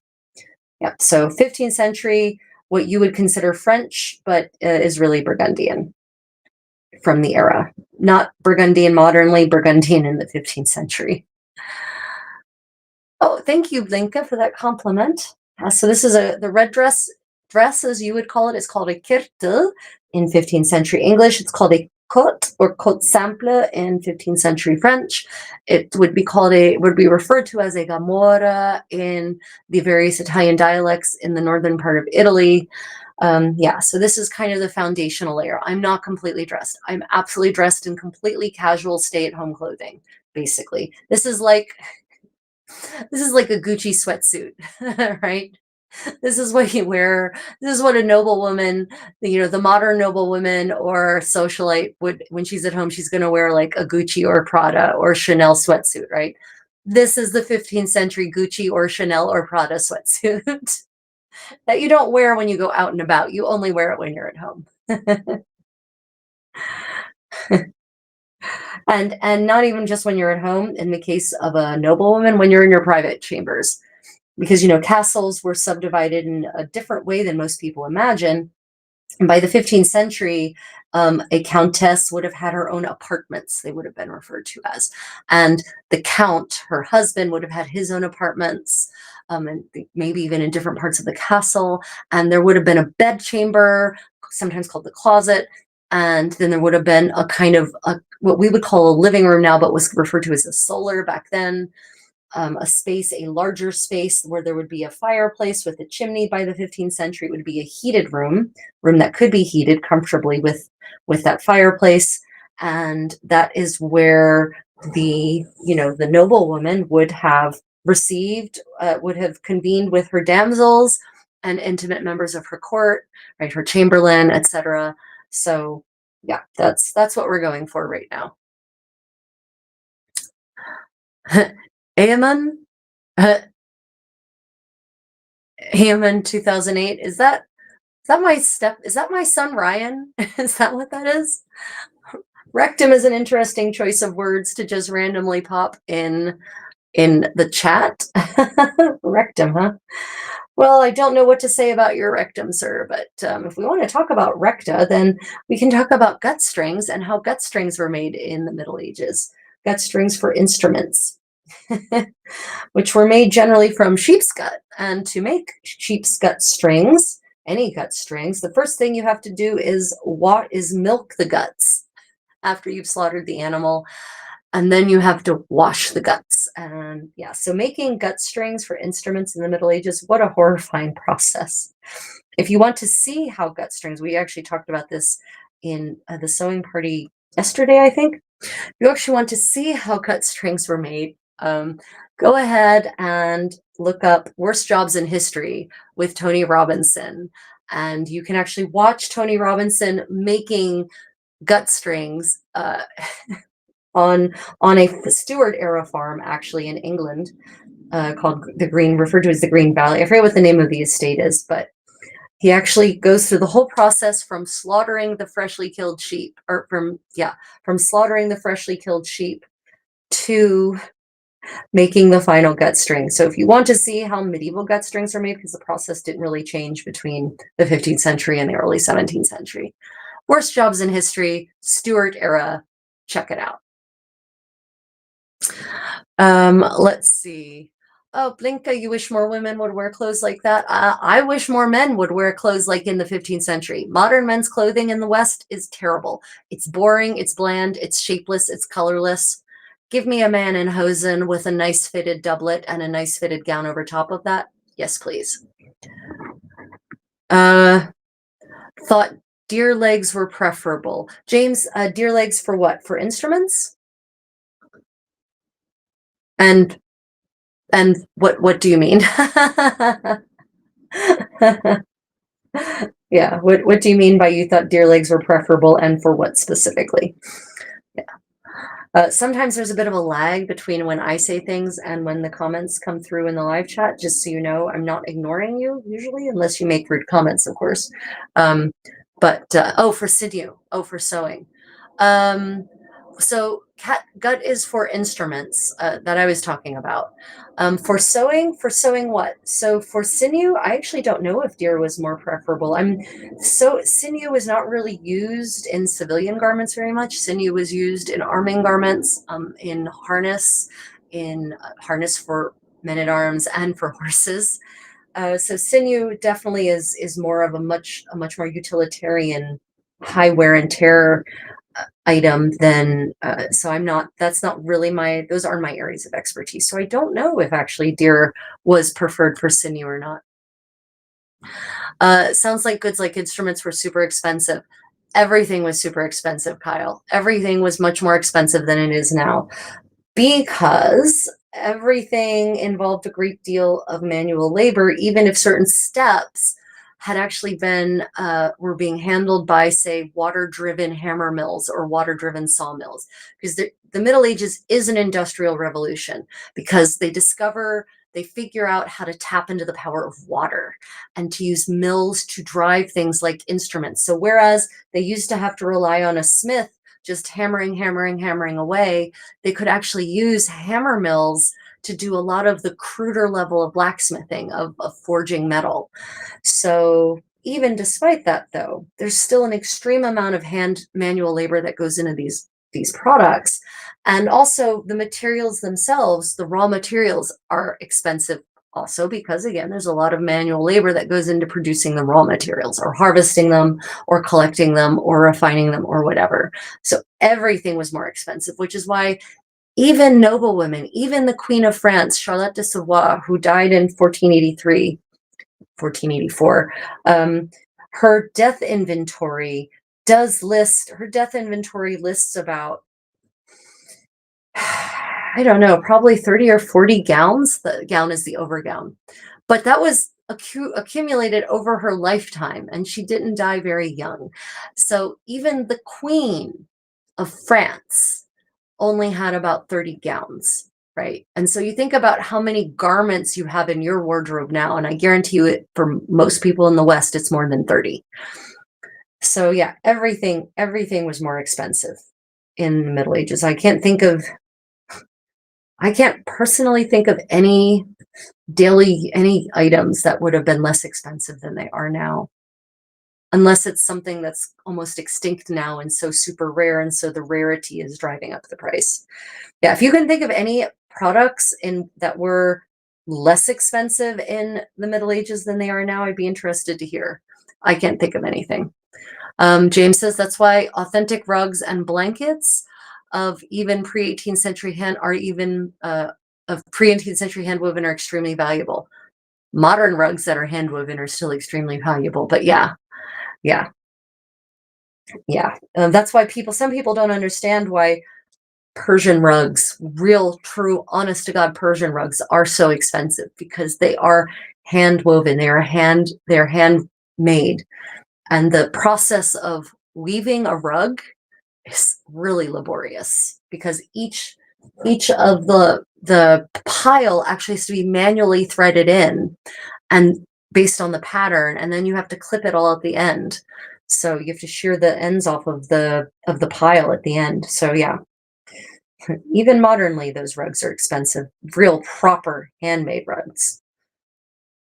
And of course, Westerners, especially who are accustomed to the inexpensive, cheaply made, factory produced items and don't understand why that genuinely handmade rug from Kazakhstan or Tajikistan or Iran actually costs so much, because one, it's not made with petrochemicals, it's made with silk or wool. But two, yeah, the manual labor is quite intensive.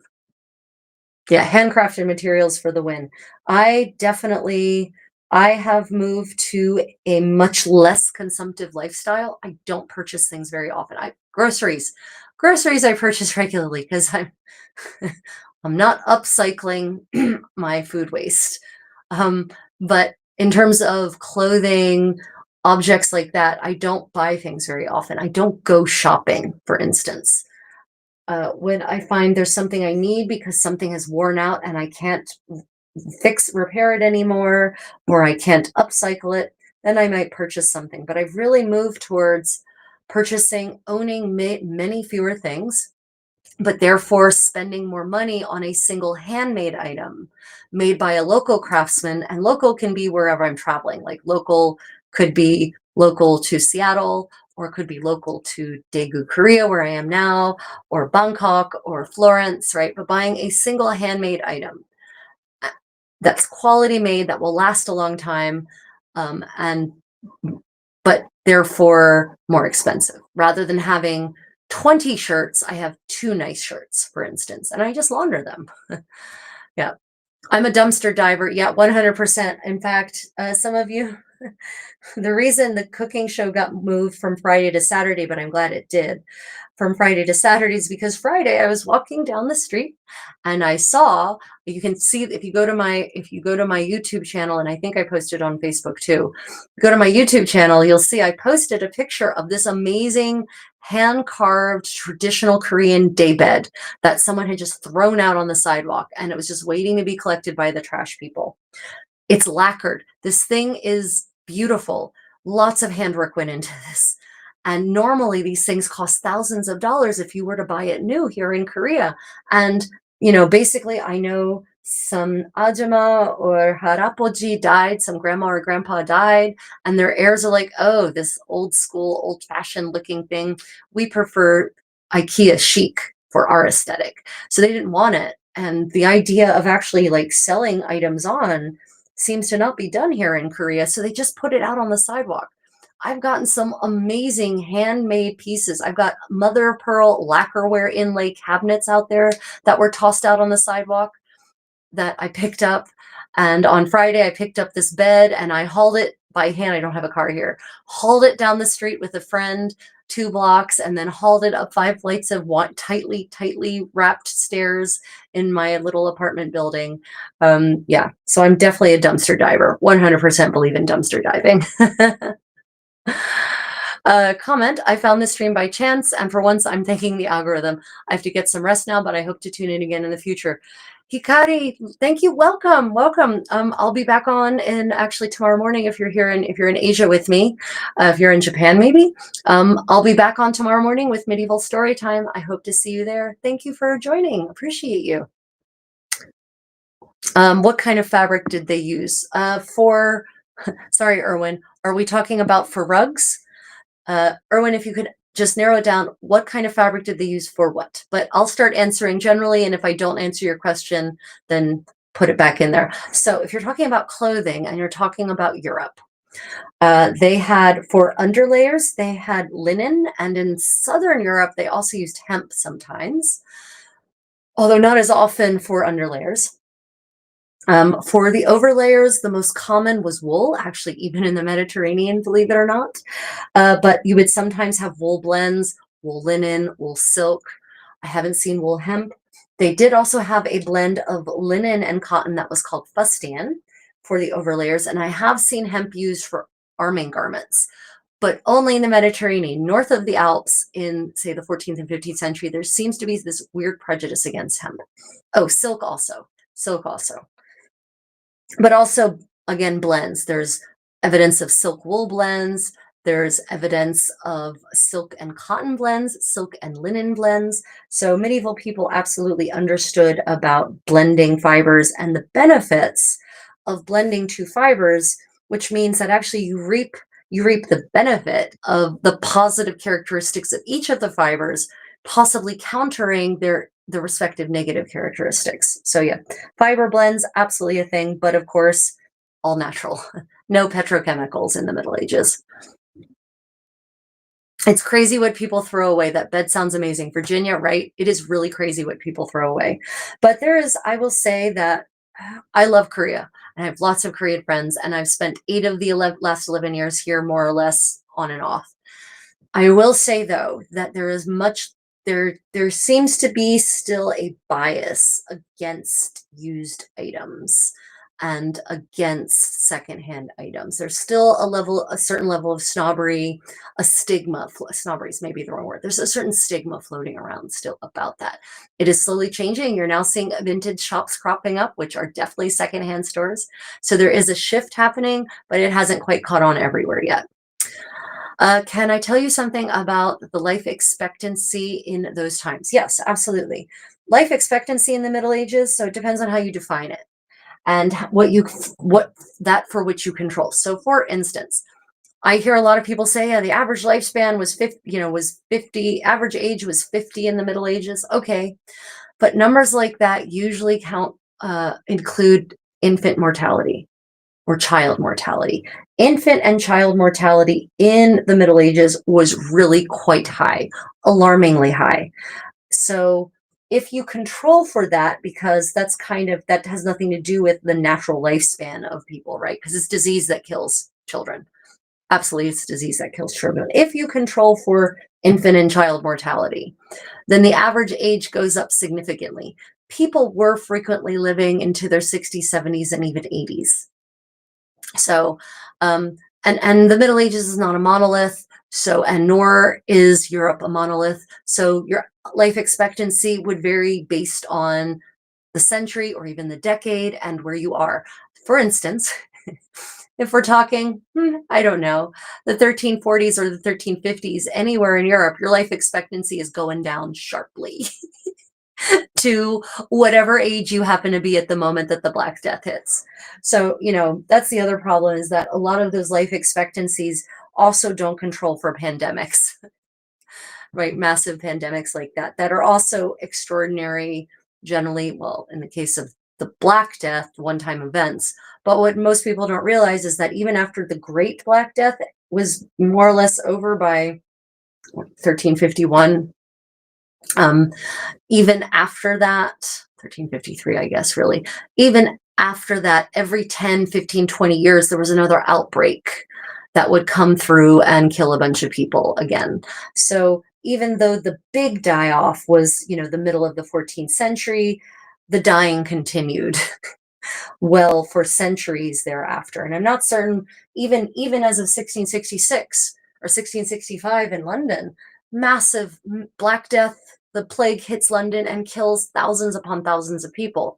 And it's only terminated by the Great Fire of London that literally burns off the fuel, the plague's fuel, the people, So yeah, I would say that life expectancy, it does vary, but it's not actually much different from what life expectancy is now, especially since in the US life expectancy is going down again. Let me see, or different warmth or waterproofing. Yeah, so yeah, medieval buildings let's say, we're going to narrow it down to the 15th century. Again, the Middle Ages are not a monolith, but let's talk about the 15th century. So by the 15th century, um, you know, most buildings have insulation in the walls. You've got a wattle and daub situation for most of the walls, which means you've got this kind of basket woven structure, timber frame, and then you fill in the gaps with a mud slurry that's called daub that also contains straw that keeps it flexible. And so they would also often, like, sometimes fill those walls with things like fabric scraps to help insulate.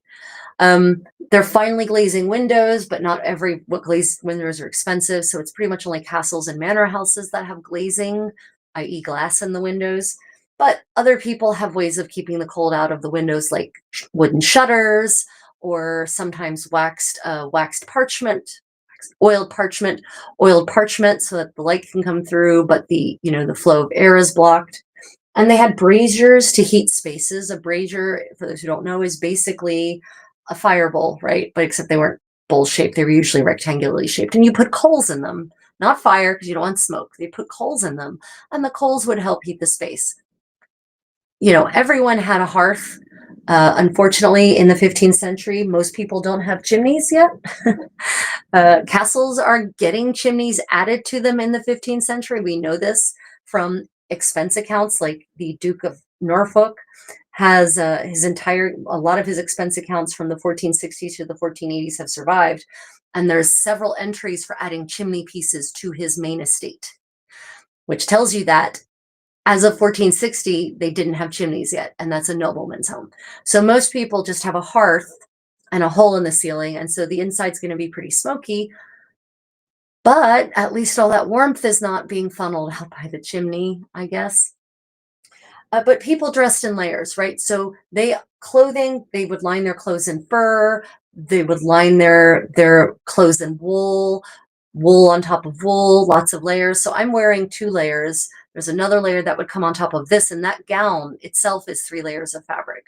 So, there were ways to stay warm that didn't involve central heating like we understand it. And if you look at people dressed in medieval and 15th century clothing, you're going to see they're wearing a lot of layers that look relatively heavy, especially in Northern Europe. So they understood how to dress for the weather. But especially even in houses of the middling sort, they would also help insulate the walls by putting cloth wall hangings on them. So these tapestries are beautiful, right? This is a real tapestry. These tapestries are beautiful, but they were practical too. They helped insulate, and they would actually commission tapestries to specifically fit a room. By which I mean, they would take the measurements of that wall, and if there was a space above the door, they would take that measurement, and they would weave these tapestries so that every single square inch of wall was covered by tapestry, which is why when you see these chambers of tapestries, as they're called, in museums now, say La Dame à la Licorne, this is a copy of that, you see these copies of these tapestries, or you see the original tapestries, and you're like, why is that one rectangular and that one is square and that one's really long and skinny and that one's just huge? It's because they were meant to fit a very specific part of the room so that the whole room would be completely covered in tapestry, thereby insulating it. And yes, tapestries themselves, major luxury item, but there are much less expensive options called bankers. And those were basically painted fabric. So people of the middling sort could generally afford, by the 15th century, they were affluent enough to be able to afford wall hangings painted with nice scenes like this that would also help insulate the space. So if you go to a castle now, or even if you go to a medieval home, a medieval building now, and you go in, they're bare. They have no furnishings anymore. They don't have their tapestries anymore. There's a couple of exceptions. The Museum of London has some finished rooms now, medieval rooms. There's a couple of restored like Tudor castles or palaces that actually have their furnishings again. But otherwise, you generally walk into a castle. It's a medieval castle. Usually the walls have literally disintegrated. The plaster has fallen off. The paint and plaster on the outside of the castle has fallen off. So it feels really, there's no more shutters, no more windows in some cases. So you think, wow, medieval castles must have been so cold and unpleasant. They weren't. Yes, it might not be 80 degrees Fahrenheit in the dead of winter, but it's not going to be so cold that you're going to get hypothermic if you're inside a castle, because you're going to have all this. You're going to have the plaster on the inside and the outside. You're going to have the wall hangings on the inside. The windows will be shuttered if it's cold. Right. So, the temperature was cooler than central heating, but it wasn't cold like some people imagine it to be. And also castles actually have this neat feature whereby, although I say that and then I'll tell you the story, whereby their temperature is relatively constant as long as as long as you have windows, the windows are glazed, and or you have shutters. Now, I attended a medieval living history event, an SCA event for those who know what that is, back in 2010 at Burg Tannenberg. And Burg Tannenberg is actually a castle that was purchased and turned into by a private individual and turned into an event site for LARP events and medieval living history events. I don't know if it's still being used that way. I assume it is. We decided to run an event there in April. Big fucking mistake, because it hasn't been fully restored. It doesn't have all of those features I just mentioned. And so coming out of winter, even though in April it was actually relatively warm outside in Germany, the inside of the castle was literally frigid. You could hang meat, because castles that once they get cold, they take a while to heat up. But that also means once they get warm, they take a while to cool down. So the best time would have been probably October for the event, not April.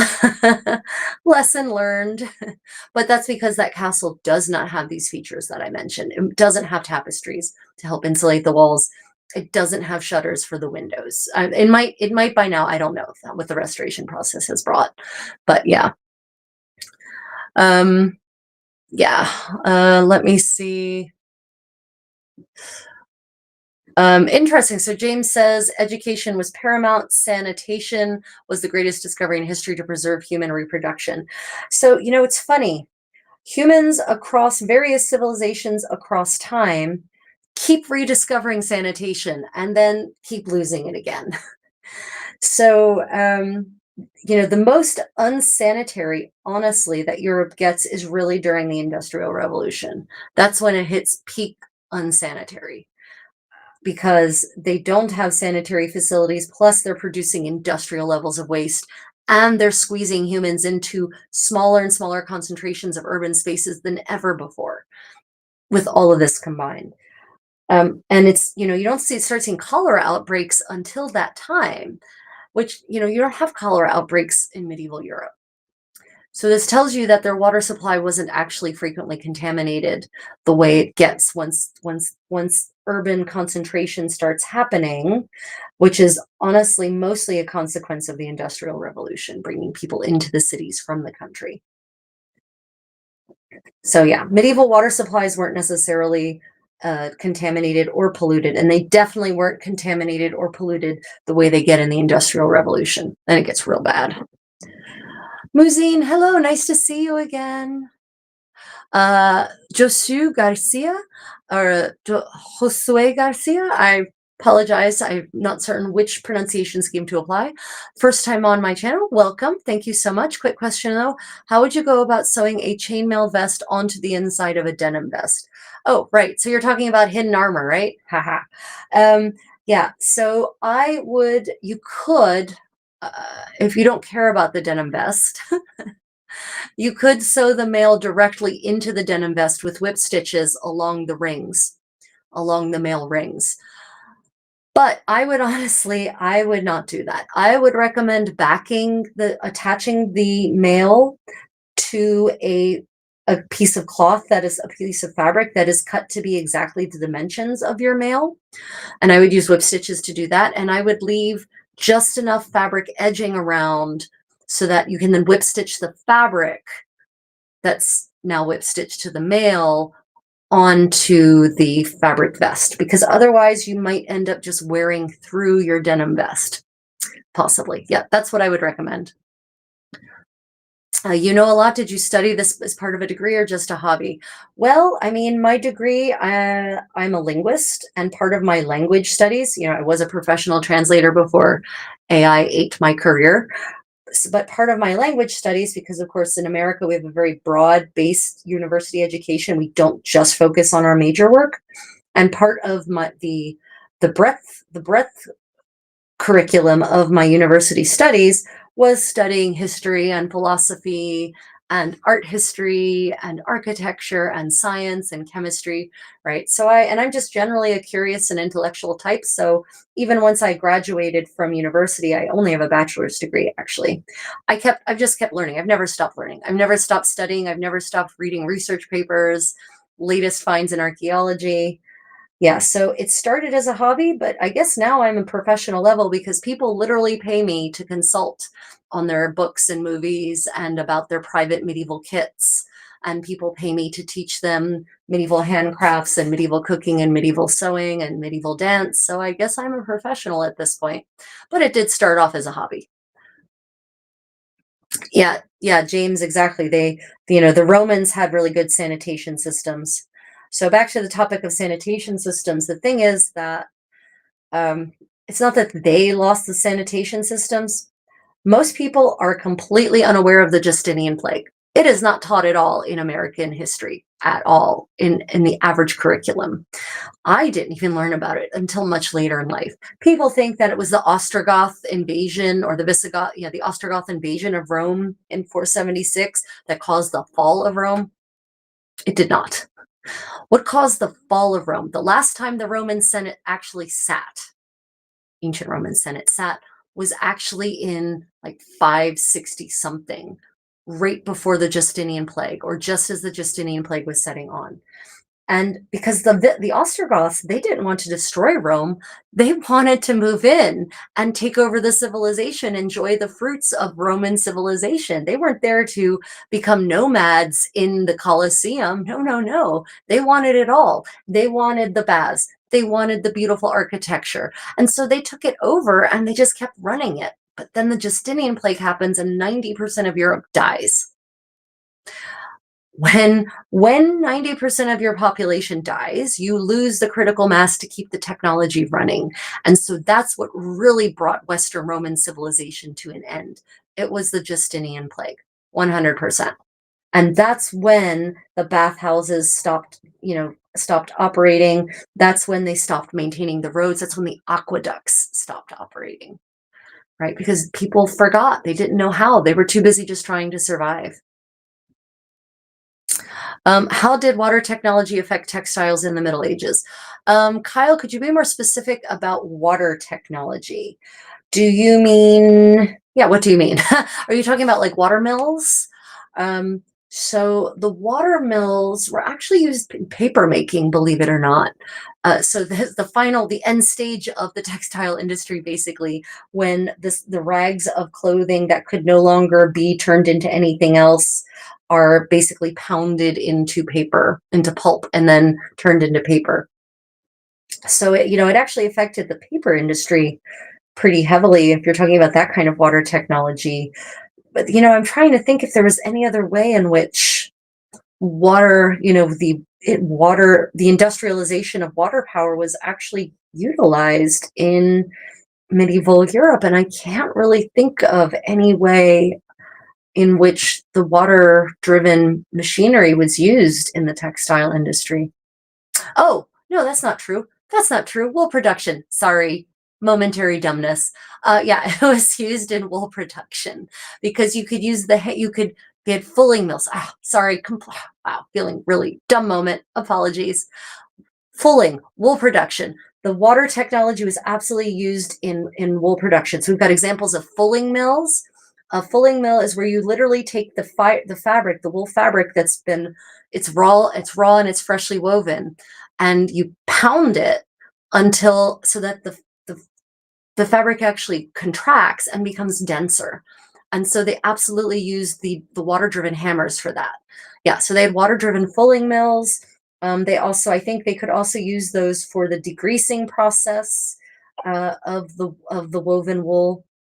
Yeah, because they wove the wool with the lanolin still attached because the lanolin protected the wool fibers from the rigors of weaving, but then you wanted to remove the lanolin, the grease from the sheep's wool, after it was done because you just don't want your fabric being lanolin covered for most applications.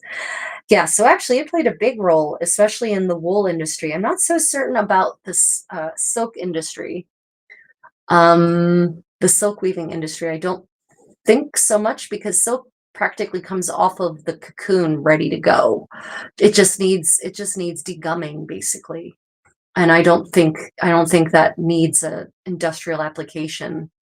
Linen, I'm not certain about linen. I'm not certain how if any of the water-driven power tools, so to say, were used in the linen production? That's a really good question. Great question. You guys have some really awesome questions today. Mujine, thank you for that lovely compliment.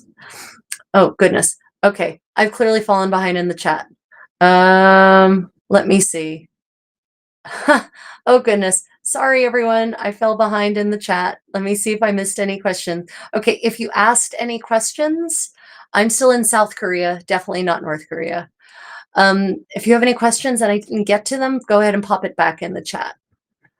The second one with my name pronunciation. So, Josue Garcia, is that correct then? I think that was the second one. Question, were medieval clothes itchy? Only if they were meant to be itchy. So wool, the thing that makes wool itchy modernly is that modern wool is not processed very nicely. It's not very fine.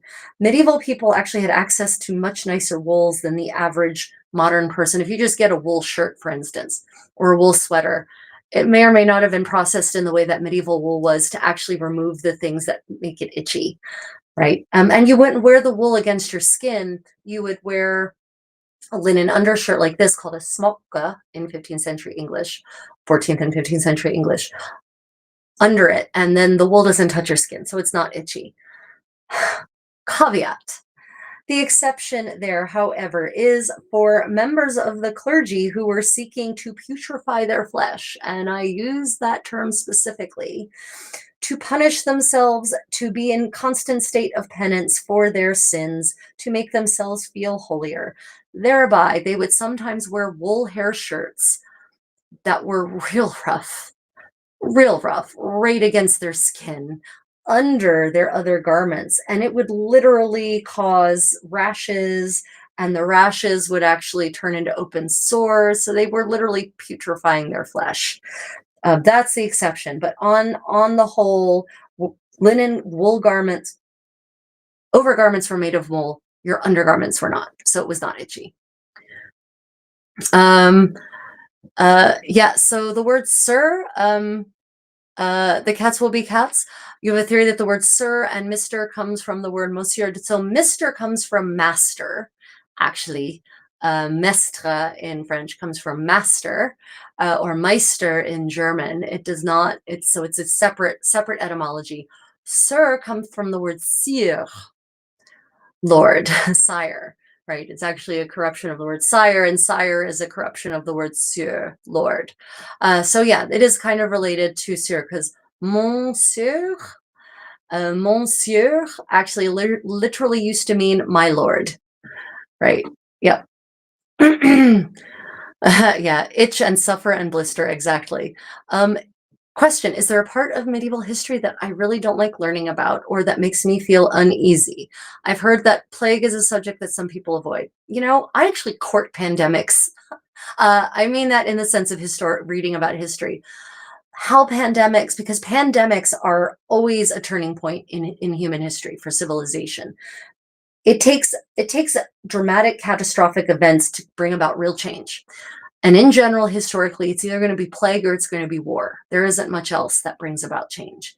So plagues for me are really fascinating in how they impact the history, not only in the moment, but have ripple effects for literally centuries. So I actually enjoy reading about plagues.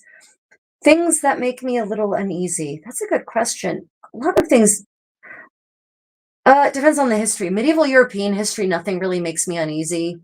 Actually, it's post-medieval history that makes me uneasy. I get really uneasy when I start reading about European colonization of especially Africa. I get uneasy when I start reading about American colonization, imperialism at the end of the 19th century. I get uncomfortable when I start reading about the flagrant racism of my direct ancestors. But I still read it. It doesn't mean I avoid it. It just makes me uncomfortable because I would like to have come from a better set of circumstances. I would like to have a better origin story than that, I guess, as a person. Yeah. So I get uncomfortable when I read about the evil things my ancestors did. I don't get as uncomfortable reading about the evil things other people's ancestors did because I don't feel any culpability about, say, Pol Pot. Although maybe I should, because probably something the CIA did put him in power. Right. Bad example. I don't feel bad about something a tyrant in India in the 4th century did. So I can comfortably read about that because it has I have no direct connection to that kind of evil. So I guess I get uncomfortable when I read about evil in which my ancestors could have directly been involved. But I still read it. I don't avoid it because I believe that we shouldn't avoid the uncomfortable bits of history. We should come to terms with them. We should come to a reckoning with them. We should understand them so that we don't do it fucking again. And I'm sorry, I dropped an F-bomb. I apologize, everyone. But in America, we are on a fast path to repeating our fucking history. Again, drop an F-bomb. Okay, moving away, back to medieval history. Great question, though. Really appreciate that. Let me see. The clergy would also have shirts spun with horsehair, coming from the term wearing a horsehair shirt for penance. Yeah, so that's what I meant by hair shirts. Yeah, hair shirts can be made out of a variety of kinds of itchy, irritating hair, not just horsehair. Also goat hair. Also goat hair. Sometimes I read one that was made out of boar hair. I mean, yeah. Were there ever woolen undergarments in the winter? So again, Europe is not a monolith. I have found evidence of wool breeches, and breeches are the things you wear against your loins. So yes, but really, you would still want to wear. Ideally, you would want to wear a linen layer underneath of that, and then the wool layer on top. So you're still going to wear all the wool. The linen isn't going to make you cold in the winter. It's just going to prevent the wool from putrefying your skin. And it's going to prevent the wool from starting to smell bad when you sweat directly into the wool. Yeah. But in Ireland, for instance, there is a set of clothing that was found in a bog that is dated variously from the 15th to the 17th century because they can't tell because they haven't carbon dated it yet. Parts of it definitely look 15th century. And there's a pair of truists that comes with that, which you might look at them and think they're trousers or pants, but they're basically hosen. And the part of the hosen that goes around the trews that go around the groin is made of wool. So, and it's possible that the person wore that straight against their skin. We don't know. Let me see. Oh, thank you, Pixel, for that lovely compliment. Let me see. Was the use of hand fan language romanticized in the medieval, or there were no hand fans in medieval Europe? Sorry. Fans, we don't see hand fans cropping up in Europe until the second half of the 16th century, and they're not the Orientals, they're not the East Asian style fans, they're flag fans. They're not very flirty and they're not very pragmatic. You just flick it like this. There is zero evidence of any kind of flirtation with fans in the 16th century because they don't have what you would call a fan-shaped fan. It's literally a stick with a stiff flag-like thing on it, and you move it like this to fan yourself, not like this. So there is zero evidence of flirtation with fans at the end of the 16th century, and there are no hand fans before that in Europe. They're just not needed. Let me see. Who are your ancestors, please? Have you traced it back? Yes, yes, yes. So on one side of my family, I trace my ancestry back to William the Conqueror. My people came across on my mother's side of the family. My people came across on the Mayflower. Two sides of my family came across. Two families came across on the Mayflower. I can go to Plymouth Plantation and visit the interpreters who portray my ancestors. How's that for fun? On my dad's side of the family, I'm Mutt. German, Hungarian, Irish, Czech, lots of Central European in there. Mutt. And my mother's father is 100% Italian, so I'm a quarter Italian, actually. Yeah, so I'm a good old American mutt. There's some Dutch in there too. So, there's wide range of people to feel uneasy about history there. It's great. And that's because, humans, obviously I understand that throughout history there have been different moral standards and that it is dangerous to apply modern sense of morality to a historical time, place, and or person. Totally get that. But even in many of these eras, the horrors that people were bringing about were considered horrible by their contemporaries. Christopher Columbus was considered a horrible, horrible monster of a human being, even by his own men, even by the King and Queen of Spain. He was recalled to Spain in chains because the stories of the horrific punishments he was meting out to the natives got back to, there was a monk who was just couldn't, a true Christian who could not stand what Christopher Columbus was doing to the natives, and also to some of his own men as well. And he wrote back a report back to Isabella and Fernando, and they were so horrified by what they had read that they called him back in chains. So even in his own era, Christopher Columbus was considered a monster. So yeah, don't give me that nonsense of, oh, he was considered a hero in his era. He was not. He was absolutely not. He died in penury. So yeah. Diatribe off. Let me see. When we ignore his, oh goodness, I'm way behind. Sorry. Oh goodness. Related to the Butlers by any chance? I don't think the Butlers. I am related to the Murrays. Definitely to the Murrays. But the Irish, they get around in Ireland, so there's a possibility I'm related to the Butlers. We're still trying to trace back our ancestry on the Irish side. We do know that Brackens and Murrays. Brackens and Murrays are the two branches I'm familiar with. Oh, Tamari, thank you. Lovely compliments. Yeah, you never hear about Columbus from either side. Yeah, I know. Do you fix garments as well? I have a quilt that was hand stitched by my great grandma. It recently had passed on me and needs fixed, but I want to get it done correctly. Oh yes, I have to repair my own things all the time because I wear through my garments. So let me just show you one of the recent things I did in my last medieval sewing party. I fix things a lot in my medieval sewing parties. I resold my stockings. So this is a cut cloth stocking from the 15th century, well, 15th century style. And literally I dance through the bottoms. I dance and walk through the bottoms, the soles. So I just completely resold it with a patch. So yeah, I do repairs all the time because I don't believe in throwing things away until ever. I always try to find another use for it. But anyway, your question is, oh goodness, wait, is how to fix a quilt. What needs fixing? Yes, what needs fixing? So Donnie, what kind of, are we talking about a worn spot where a patch would do, or has a seam burst? What kind of repairs need to be done? Because those are all different fixes, and it can all be fixed. It's just a question of what. Let me see. Oh, well, I was thinking the Irish butlers, but maybe you're thinking of the Welsh butlers. I'm thinking of the Irish butlers.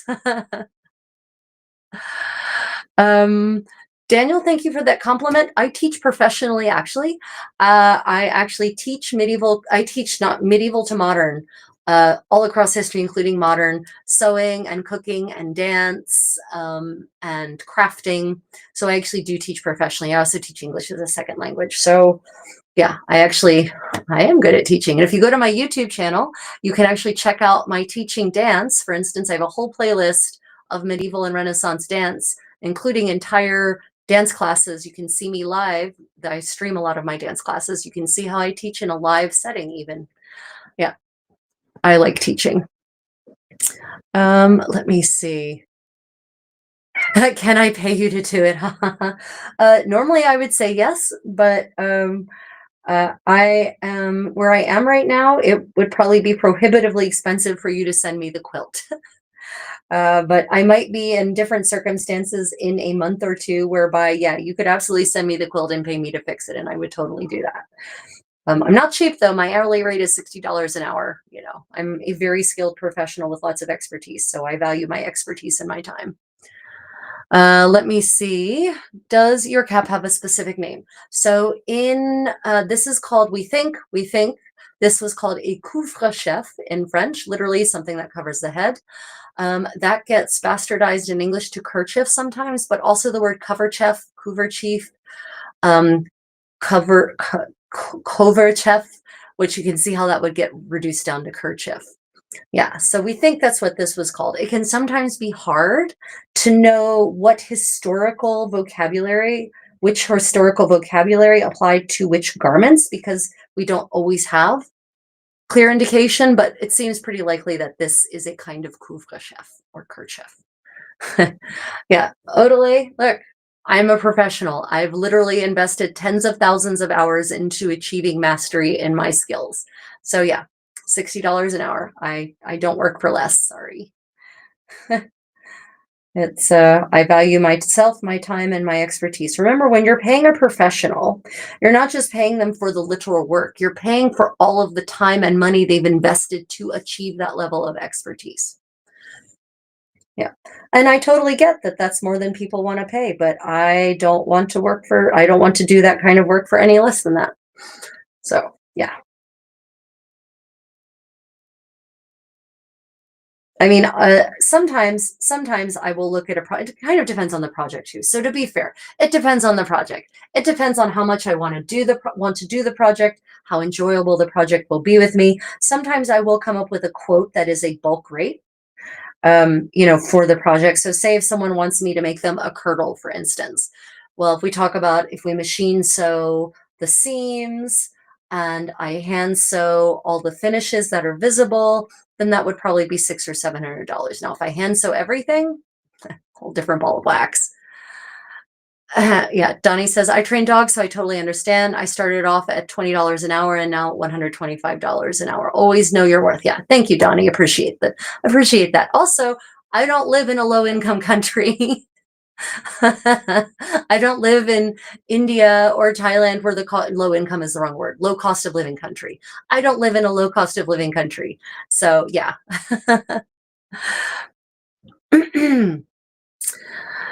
Yeah, Donnie, absolutely. I'm hoping my circumstances are going to change really soon. I would absolutely be honored to restore your great grandmother's quilt. I, in fact, also have quilts from my great grandmother, handmade quilts, so I totally get it. Yep, 100%.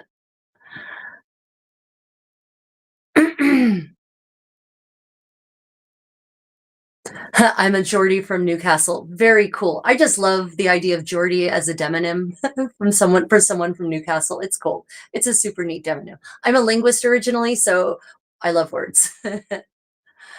Yeah. Your quick-witted, eccentric personality is worth every dollar. Thank you, James. I am an acquired taste for some people. I understand that I am not for everyone. I get that. I really do. I do trigger people. So for those of you who don't know, I'm a world traveler and I love traveling and I love sharing my adventures with people. So I have a YouTube channel for my travels with the creative Contessa. And I will say that I trigger people a lot on my travel channel. Some of them don't understand my self-deprecating, ironic sense of humor often, I think. They take me too literally, and so they don't get that I'm often nearly always poking fun at myself and my privilege. So yeah, I trigger a lot of people on that channel. But if you're interested in seeing the travel side of my life, check out Travels with the Creative Contessa.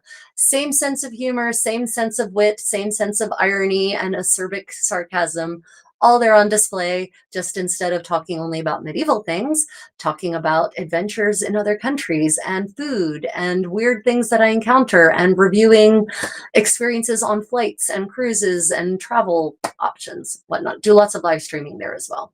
Yeah, so if you want to check out the same style of content but slightly different topic, Travels with the Creative Contessa. Okay, I need to rethread. Uh-oh, kitties did. Oh, you didn't. Oh, good. Sometimes I wake up in the morning and I come here to what I call my studio, and it's really just the back bedroom of our little apartment. But I've turned it into my studio and I find my sewing supplies scattered across the floor. So I have a sewing pouch, Korean lotus pouch, and I keep my little sewing supplies in there for easy transport when I want to go out and take projects with me. The cats will go into this pouch, dig things out like this, knock them onto the floor, and then play soccer with them. Kitties. We love our kitties. We love our kitties so much. Pixel, lovely to see you on my other channel. James, appreciate you. Thank you for game recognizing game, maybe, I hope. Yeah, self-deprecating humor keeps one in check. Totally, totally. I think if you take yourself too seriously, then you've missed the point of life. My family, so I don't always wear, so just so everyone knows, I don't always wear medieval clothing. I have a very nice modern wardrobe of modern clothing as well. I also have a nice wardrobe of traditional Korean clothing, hanbok, traditional and historic. But I do end up wearing medieval clothes a lot just because once I've live streamed in medieval clothes, that's it. I'm not changing again. They just accept me. My family all knows that I'm eccentric and they love me for it. They love that I'm not like everyone else. And I've always been a nonconformist. Being a nonconformist now is actually, at least in terms of wearing clothes that aren't like everyone else, it's actually a good time. Cosplay is accepted and mainstream and popular.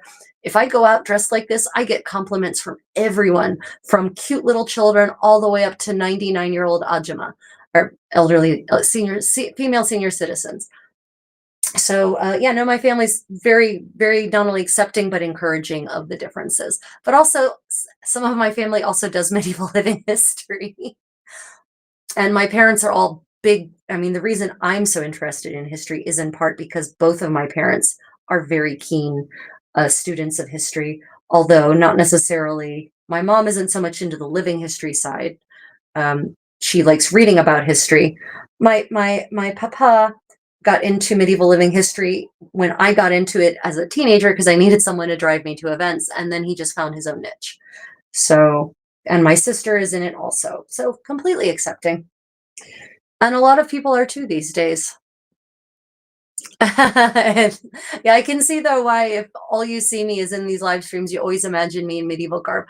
So if you go to my travel channel, Travels with the Creative Contessa, you can see me in a wide array of other ensembles. Although often my modern travels intersect with my medieval travels because especially if I go on cruises and I go to historic sites, I bring the historic attire for that site and wear it when I'm out and about exploring. So there is often some overlap. Pixel, be braver, be bold, just do it. Wear historic clothing and go out and just live your life. 100%. Oh, cheers from Daegu. Oh, I'm in Bongdokdong. Yeah, I'm in Daegu also. I don't know if I said that. I'm in Daegu as well. That is fantastic. Splendid. Born in Kortrijk, is that? Oh, Antwerp. Okay, so it is Dutch. Okay, I probably butchered that then. I apologize. Went to school in Bruges, and my home is in Antwerp. My whole life, I've had history around me. Yeah, Patje, absolutely. And of course, the Netherlands has some fantastic history, although, of course, a lot of that history got bombed into the Stone Age. Sorry, those were my people during World War II, especially the ports. It was necessary, though, mostly. Yeah, but I love Bruges, one of my favorite cities. I know it's cliche to love Bruges, but come on, it's a beautiful city. It's worth love. But I really love Delft. Delft is a much more underrated destination. I've spent a bunch of time in Delft because there's a fantastic event site there, a 17th century powder house, the Purenhuis, outside of the city that you can actually rent for events. And my medieval living history organization rents it often, at least once a year. So back when I was living in Europe for the 12 years I lived in Germany, I would go to Delft twice a year, usually at least. And I just loved getting up early in the morning, wearing dress like this, usually, by the way, and just traveling back in time by being the only person awake at about dawn, wandering through the city dressed like this. It really felt wandering up and down the canals, through the town square past Vermeer's house, right?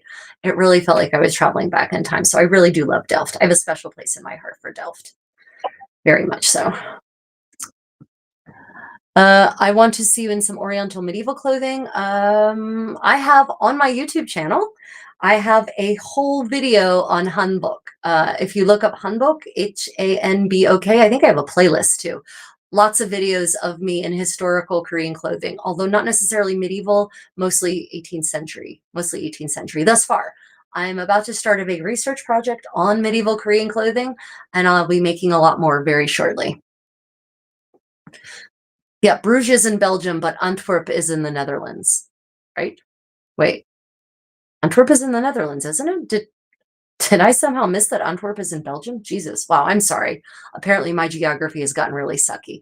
Sorry, in my head, I've got medieval geography in my head, and Belgium was not a thing in the Middle Ages. There was Flanders and the Low Countries, and there wasn't yeah. So sorry, yeah, yeah, but yeah, Bruges is definitely part of modern day Belgium. I thought Antwerp was part of the Netherlands, though. Damn. I'm embarrassed. I'm sorry. Normally, I'm very, very good at geography. I won all the geography bees growing up in school, but yeah, sorry. Medieval geography is completely, apparently, erasing modern geography. Let me see. Crazy to think that they held up. Yeah, right. Crazy to think that they were held up on 16th century wooden foundations. Oh, you mean buildings? Yeah, yeah, yeah, for certain. Yeah, but there is plenty of history. Yeah, apologies, Patya. Mea culpa. I am duly chastened. Why in God's name do I think Antwerp is in the Netherlands? No, now that I say it aloud, Antwerp, Belgium. No, it just flows. You're right. You're absolutely right. I don't know why the frack I thought that. Yep.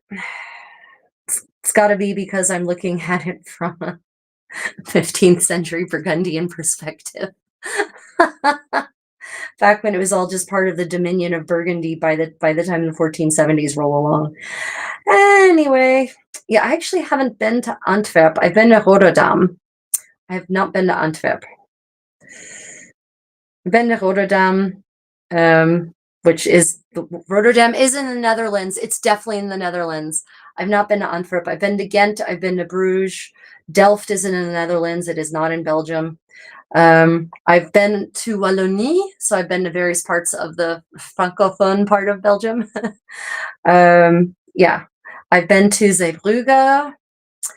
And in fact, yeah, we stopped on a cruise. We stopped in Zeebrugge, and it was a very cold, it was an icily misty day, like creepily so. The mist was so amazingly thick. So instead of going into Bruges, we actually just stayed in Zeebrugge. But that was interesting. I'd never been to Zeebrugge before, and that was a very interesting, 19th century resort town. And so we walked on this beach, but it was covered in this amazing eerie mist. It was fascinating. It was really, and I actually, in honor of the fact that it was a popular resort town in the end of the 19th century, I wore full 1880s kit daywear, complete with bustle and petticoats and corset and everything. And we actually danced a waltz on the beach. It was amazing. There is footage of that on my travel channel. I think if you want to see me waltzing on the beach with my condo on the magically misty beach of Zeebrugge well, near Zeebrugge. I mean, the cruise ship stopped in Zeebrugge. We actually went to the nearby resort town, which is called, damn it, something else. But the ship actually docked in Zeebrugge. Anyway, 19th century resort town right there on the ocean, eerily misty, coldly gray. Yeah. What languages do I speak? But it was part of the Netherlands before, so you're right too. Damn it, Patier. Stupid shifting borders of Europe. The entire of Venice and Netherlands are built upon wooden foundations above the marshlands. Oh yes, exactly, yeah. Venice's construction is fascinating because literally they sank like some obscene number of trees into the mud of the marsh to build that city, and they're still down there because it's anaerobic. And so these trees that are like at this point 1,300 years old are still there, but as we all know, they're sinking finally. But still, it is fascinating. There's a castle in Germany that's built in a similar way, a Büdingen, Schloss Büdingen, in Büdingen, which is kind of north of Frankfurt.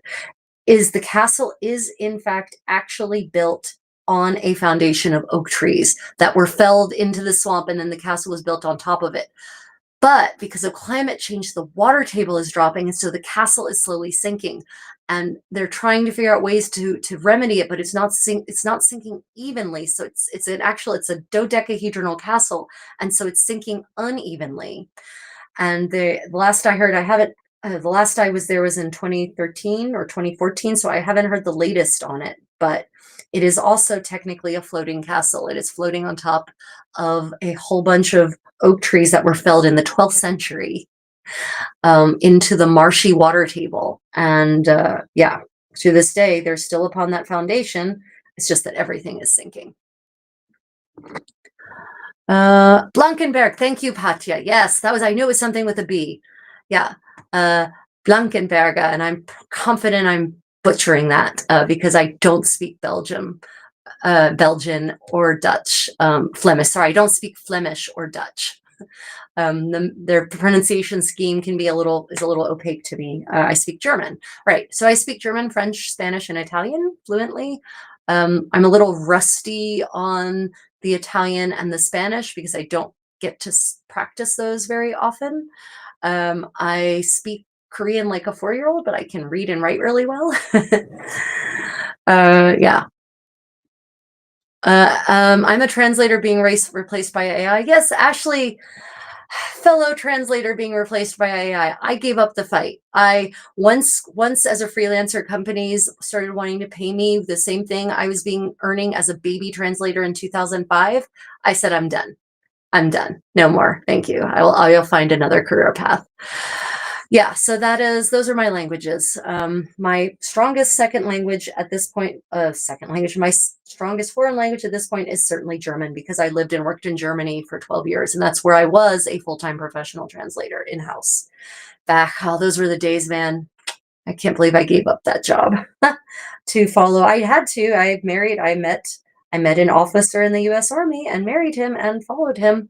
So the choice was to live separated with me still living and working in Germany or to go with him to Korea. And I am glad that I went with him to Korea.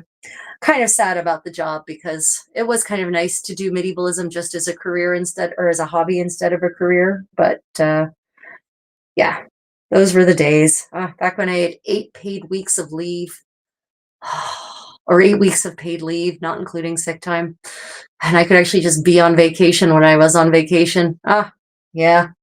That's not my life anymore. Anyway, history is pretty cool. History is very cool. I have to agree with that. But yeah, AI is ruining the world, honestly. Like any tool, people are not using it correctly. They're being lazy about it. And the AI is actually producing as much, especially with chat, with the search engines, search results. The AI is just as likely to produce not just garbage, but really horribly wrong garbage that sounds like it's good garbage, but it's bad garbage. And people are using that instead of their brains. So translation is the same way. I have a friend, even though he has money and could afford to pay someone like me, for instance, to do a translation of these German history books into English, he's choosing to use ChatGPT, and he's convinced that it's producing a really great translation. But he doesn't know because he doesn't speak German, so he's not checking. So, AI, what ChatGPT and co are good at doing is producing texts that sound good. Not necessarily texts that are accurate, though. So yeah, AI is going to be one of our downfalls. Yep. This brings me full circle to my comment about the fact that we're living in a dark age. We are living in a dark age. We're at the beginning of the dark age because we're already coming to rely way too much on high tech like AI. And we're thinking, and because companies are all about shareholder value, their thought is, why pay a person if I can just use the AI? So that means that decreasingly people are going to be training up in those skills that AI is now doing. So we'll have fewer people with the actual skill set when the AI fails. I'm just calling it like I see it. It's real scary. It is really scary. And the people who refuse to see it are also scary. The apologists for AI telling me I just don't know how to use it. I'm wrong. The AI is perfect. It's a great tool. I'm wrong. I don't know how to use it. I'm like, I know how to use it. I can also recognize when it's producing garbage because I'm an expert in these fields. Also, I know lots of people don't know how to use AI. They just read the AI generative summary and never move past that. And they don't rely on actually remembering things. They just rely on being able to look it up on their phone. That's my middle child, my middle stepson, by the way, literally said he shouldn't have to learn anything that doesn't actually interest him, because if he needs to know something, he can just look it up. Yeah, we're fucked. Big fucked. Yep. Hello, Big Racer. Welcome to my medieval sewing party. Thank you for joining us today. Yeah, it's only the beginning. James, you're absolutely right. Another perk of doing medieval living history is that I'm actually picking up lots of very useful hand skills.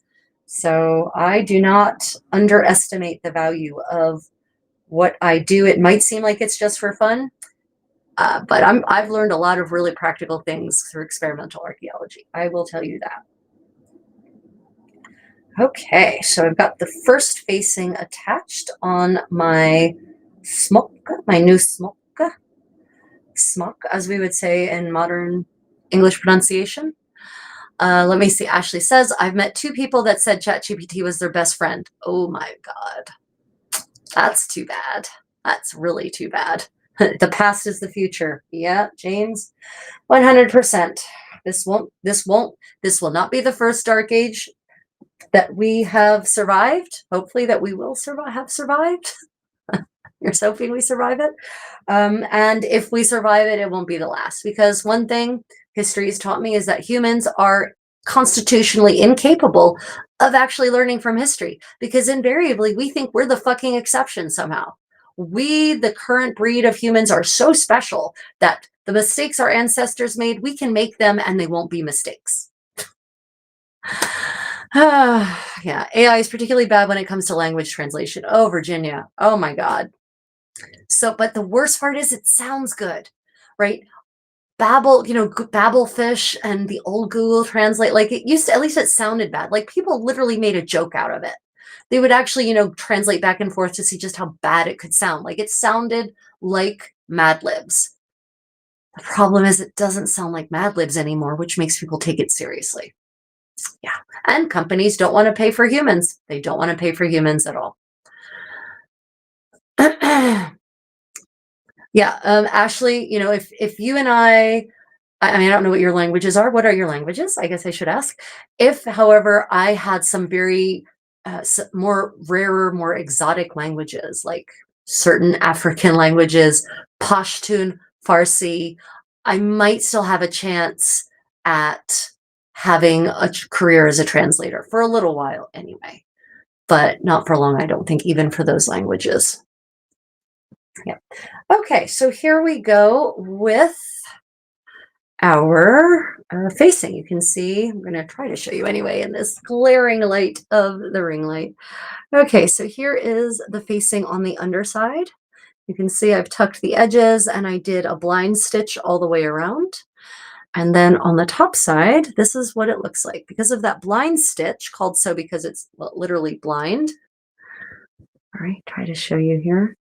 I know the lighting isn't optimal. For those who are joining late, what you don't know is that when I had the overhead light on, the Korean curse ghost was making it flicker. So we turned it off. It was literally irritating. Yeah, so there is what it looks like. I'll take a picture of this and post it on my community wall on YouTube and on my Facebook page and whatnot. So don't worry, you'll be able to see it. There are the details up close. I'll do up close pictures, but yeah. So that's looking pretty good so far. That is actually literally this side. That's how it will look. Pretty nice, huh? Yeah. Thank you, James. Appreciate the compliments. French and Spanish. Yeah, Ashley, sorry. French and Spanish here too. We're fucked. just fucked.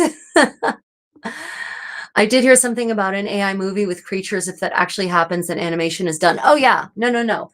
AI is coming for everyone's jobs. Ladies and gentlemen, everyone's jobs. Doctors as well, engineers as well, coders as well. It is coming for everyone's jobs. Drone operators, I guarantee you that the armies are probably, the various armed forces are going to start using AI to operate drones even. Bad fucking idea, but that doesn't mean they won't do it. Yeah. Laughter at the Korean curse ghost. Lovely. Love it. I want a man's poofy sleeve shirt. I'm a big guy, so hard to find.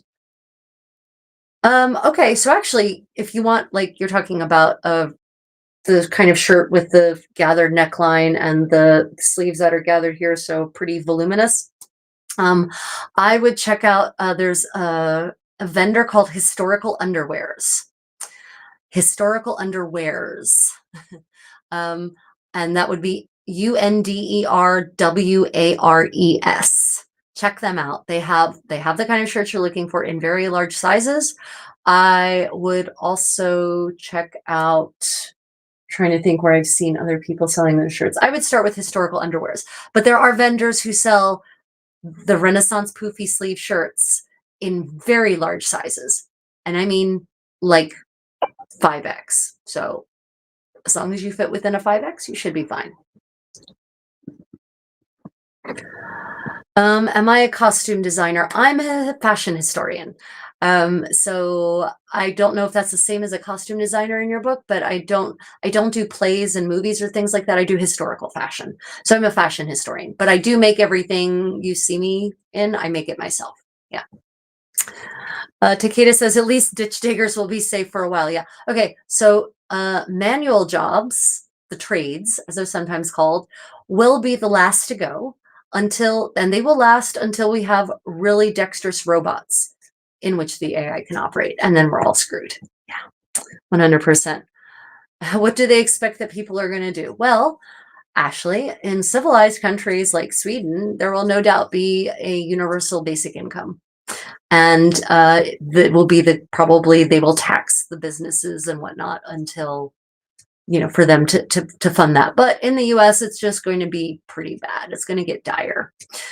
The rich really don't care, because at that point, the rich will think they don't need the poor or the middle class anymore. And so they won't care if there's a massive die-off. Probably what's going to happen is some people will form Luddite or even medievalist communities, and they will form their own microeconomies of handmade items, local cooperative farming, that kind of thing in response. I don't know. We'll see. We'll see what's going to happen. It's going to get ugly for a while.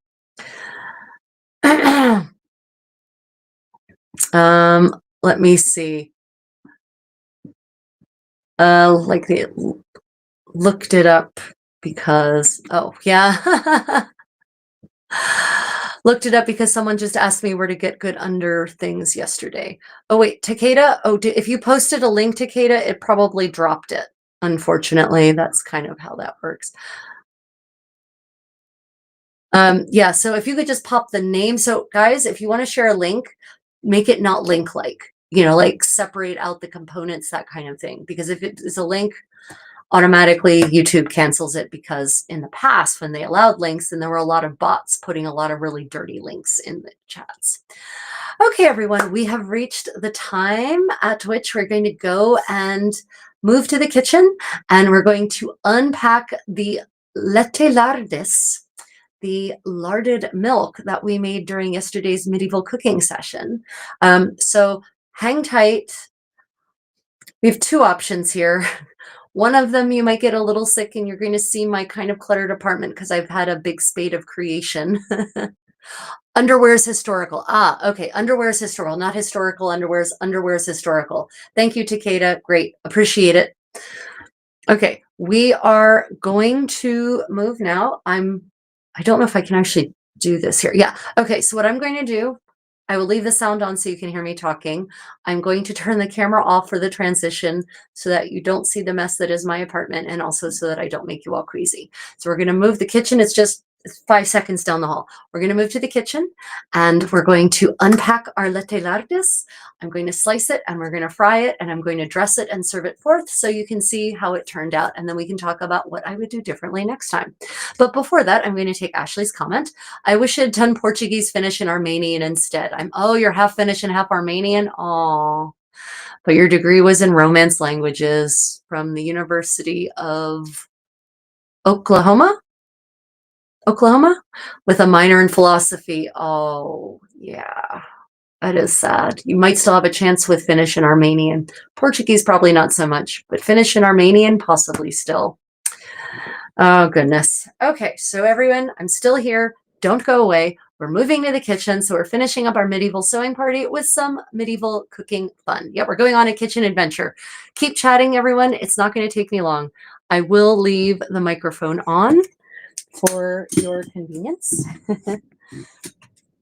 and for communication purposes, so that you know I'm still here. I haven't abandoned you. We're just moving forward down the hall.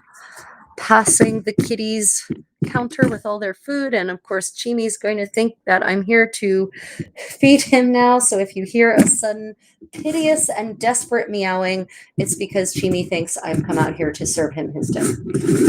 He's not entirely wrong, but he's also not entirely right. Yep, there he is. I knew it. I knew it. Oh, why is the wires? Da, da, da. Here we go. And I did set up the kitchen so that it would be ready to go, so that this will be, everything is ready for you all. I pretty much assumed that you all would want to do this with me together. I pretty much guessed that was going to be the case. So, okay. Make it so I don't kill myself by tripping over the wire. Position the camera. And here we go. Okay, everyone, welcome to the Kitchen of Doom. Lighting is terrible. Let me turn that light on. Okay. Well, that's enough light to scare away any Korean curse ghost. Okay, welcome to my little mini kitchen. I did say it was a modern kitchen. So we have here, for those of you who weren't here yesterday for the medieval cooking live stream, if you're interested in seeing the first part of this and how we made it, you can check out that recording. It is currently available on Facebook and on my YouTube channel, my medieval cooking party from yesterday. So if you want to see how we made the thing that I'm about to unveil, check that out.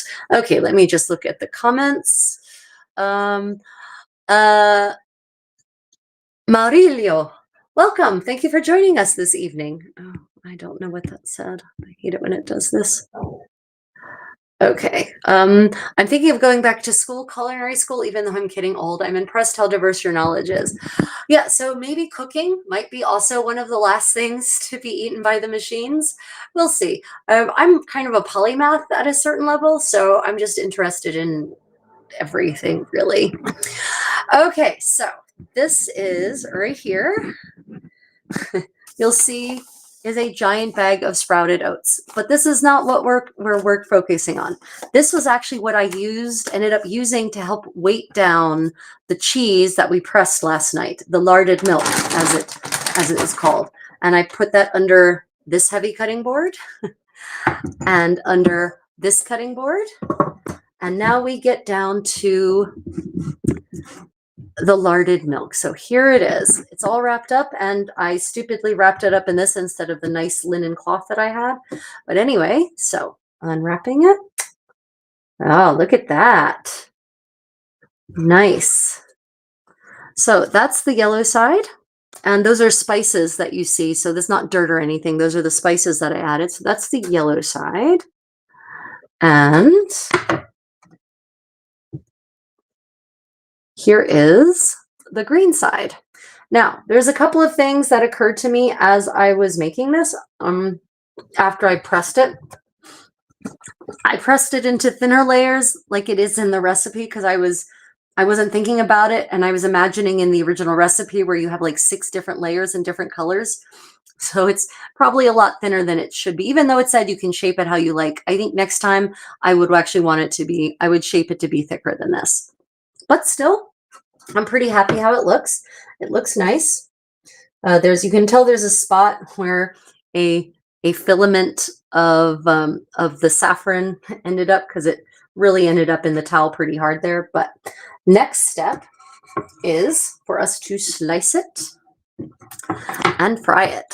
So I was going to actually fry it in the same clay pot that we used, but the clay pot needs to be cleaned. It needed to soak. It hardened overnight. So in the interest of time, I'm going to go ahead and get a regular pan. Okay, so this is what in 15th century bastardized Franglish is called latte lardis, or larded milk. And the thing that makes it larded is not lard. Lard in 15th century English and lardon and lardones, all lardo, all of that does not mean lard in their respective medieval dialects of those languages. It means pork belly. It can also mean the rendered fat, but it's called that because it's from the pork. The fat is rendered from the pork belly. And so this was called lette lardis because in many of the recipes, you actually add pork belly bits to it. I didn't manage to find what I would call a source of happy pork belly. So mine does not have pork belly in it, but there are also recipes that do not call for the lard to be added, especially if you're using it for Lenten purposes. So that's what this is. So it's basically paneer, right? It is basically paneer, except that unlike paneer, this has eggs added to it. And as we recall, the eggs were supposed to have actually been the curdling agent, but that it resulted in no curdling. And I think that's because, and I think some of you agreed, the milk that I can get now, it's homogenized. And that means it's put through a process that prevents it from separating out. And so we ended up having to add vinegar, a really hard acid, to get it to curdle. But it turned out well. And in the original recipe, it talks about how you can actually do multiple layers and multiple colors. And then when you slice it, you get rainbow. So I need to look into getting some of the other natural food dye stuffs mentioned in the medieval recipes and then try to actually make it rainbow next time. Yeah, if I could have gotten raw milk, that would have been the thing. I have no access to raw milk here, unfortunately. At least I couldn't find any raw milk here. Maybe if I can make friends with the dairy farmer and just get them to let me have some of the milk before it's homogenized. I think pasteurized would be fine. It's the homogenization that really ruins it. So yeah, raw milk would definitely be the way to go about it because medieval milk was raw milk. And so their recipes are predicated on the properties of raw milk. Okay, so now I do love living in South Korea. It's one of my favorite places in the world to live. And I've lived in several different places, actually. Haven't lived in the US very much lately, I will say. Okay. Oh, yes, right. I actually brought out. So I don't have my complete medieval equipment here at all. I only have a few medieval pieces, but the medieval pieces or medieval adjacent pieces I did use in our cooking show. And this, however, is a replica medieval utility knife, used for all purposes. This is a Todd Cutler piece. It's a very nice piece. Todd Cutler is not a channel sponsor. I just really like his products. So yeah. Was that a treat to make back then, or was it pretty popular every day? Swan Puss, I would say this is not a treat. Considering the recipe collections in which this is contained, I'm pretty certain it was a treat. It was not commonly available. Pretty certain it was a treat, especially because some of the recipes involve very expensive spices and sugar. Pretty certain it was a treat, a specialty item. Yeah, Ashley, I would totally take your raw milk too, but Daegu, South Korea. Okay, so I'm going to go ahead and slice it now. Give it a good old try slicing it. Okay. So now the thing is, because it's not tall, I think I'm going to end up frying it in this plane. So, normally the thing to do would be to slice it like this in thin slices, but because it's kind of really thin in this dimension anyway, I think we're going to go with that idea. So I'm going to make these slices a little bit broader, right? Like this. But we're still going to get that. Oh yeah, that's really beautiful. And it's nice and firm. Like it's basically been pressing for 24 hours at this point. Right, so here we go. Look at that, the way that looks just so lovely. So just imagine with another layer, say purple and red and orange and or black, right? You've got all these colors that you could actually add in here. Okay, so it's all nice and sliced. Next up, grease the pan and fry it. Oh, you lived in Britannia? Oh, lovely. I loved Britannia. Saint-Malo, what an amazing town. Yeah, Thailand is pretty fantastic too. I have a playlist on my Travels with the Creative Contessa channel, a full Thailand playlist, lots of fun videos and lots of good information there. I'm originally from Delaware, actually. You know what, everyone? I'm just going to take a moment. I'm going to wash this. I want to fry it in this clay pot because I feel like this is absolutely closer to a medieval frying pan than any of my modern metal ones. It won't take me long. It's been soaking all day. I'll keep talking. So yeah, I'm actually from Delaware originally. You won't often meet Delawareans, by the way. There aren't that many of us, relatively speaking, and we don't often leave our state. I not only left my state, I left the country when I was 22. So yeah, but Delaware is actually pretty nice. As it is actually a very nice state. It has a lot of great history, a lot of historical landmarks, beautiful parks, beautiful beaches, beaches that are not overly developed, not like Atlantic City or Ocean City, for instance. So I can actually highly recommend Delaware as a destination that not many people ever go and see. And we have strange native foods. Like Scrapple. Okay.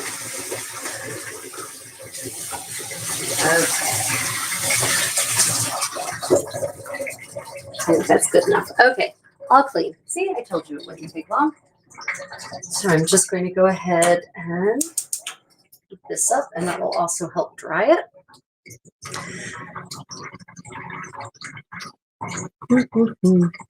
Okay. Is a clay pot like a Dutch oven? No, Dutch ovens are cast iron. Well, okay. When you say, is it like, what do you mean? If you mean, are they made of the same materials? No. A clay pot is made of clay, and it's ceramic, and it's made in such a way and tempered in such a way that you can cook on it. Clay definitely has completely different properties than metal does cooking, so you get different effects with it. I would say clay retains heat longer than metal does, for certain. It definitely retains heat longer. I mean, the metal retains heat pretty long. These clay pots seem to retain it even longer. Takeda, what do you think? You're my metallurgist. Ashley, have you actually been into Delaware? Or did you just drive through on I-95? So it works so that this works like a Dutch oven in the sense that it has a lid. It can work on the stovetop over the flames, or it can go in the oven. So it is similar in that way, yes. It's just that because this is clay and Dutch ovens are usually metal, there's slightly different properties about it and different things you can do to them or not do to them. Let me see. Did I miss any? Yeah, okay. So this is heating up. And I was actually going to, I don't have any, oh, that's not true. I do have grease. What they would think of as grease. I've got beef tallow. I forgot I had beef tallow. Yeah, okay. I've got beef tallow in the fridge. So yeah, I've got proper grease. I do. Ooh, which beach city did you go to? Lewis or Rehoboth, Dewey Beach, Fenwick Island? Where did you go? Rehoboth is my personal favorite. Or Cape Henlopen, maybe? Okay. Yes. Replica medieval spoon. Also by Todd Cutler. Some tallow. Wow, tallow is really hard. Okay. Putting some grease into the pan. Now remember the recipes, a lot of them said fry it in grease. Some of them said fry it without grease or in grease if you want. I'm definitely going to add grease just because of the nature of this cheese egg product. And then at the end, we are supposed to decorate it with pinon, with pine nuts. And I think by that they mean garnish it with pine nuts because there's no way to make the pine nuts stick at this point. Okay, I'm going to bring the camera closer to the stove so you can actually see what's happening here. Okay, there we go. Yep. Oh, Dewey Beach and Rehoboth Beach. A different weekend. Yeah, I stayed at both growing up. We used to go there for a week or two every summer, even though I lived in Milford, which is like half an hour away. But that's not the point. You just want to be at the beach when you're at the beach. Okay, so the grease is heating up. Here's a little crackles as it runs into water. Okay. Worried about that maybe not being enough tallow. Keep the tallow in the fridge so it doesn't go rancid, and it's real hard. Okay. Your dark Korean or Yeah, I found that very dark ceramic is very dense. I do have some of that. I've got a pot in the sink. Takeda, do you think it holds it more than the metal does? Than say a Dutch oven would, that kind of cast iron. Okay, so now in goes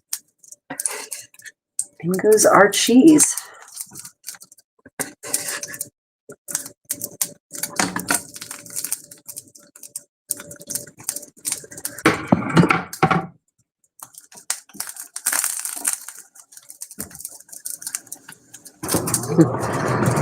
Sorry, have to turn the vent on. The oil is starting to smoke. Did they have leftovers way back then? They didn't have fridges, so how could they? They didn't really. You wouldn't have a situation of leftovers. They had larders, by the way, which were rooms that were sort of below ground and were cold, like a root cellar, and were colder, and things could be stored there pretty well. But usually, if there were any so-called leftovers or scraps, those were given to the poor. It was a completely circular economy. Or if it was high table, then the servants got to eat the leftovers. So they're really, it depends on what it was. Some things they could manage to keep, to preserve in salt, for instance, like if it's leftover meat, or they would immediately turn around and cook that into another dish that could then itself be preserved. There were many ways to handle leftovers, basically, is what I'm saying.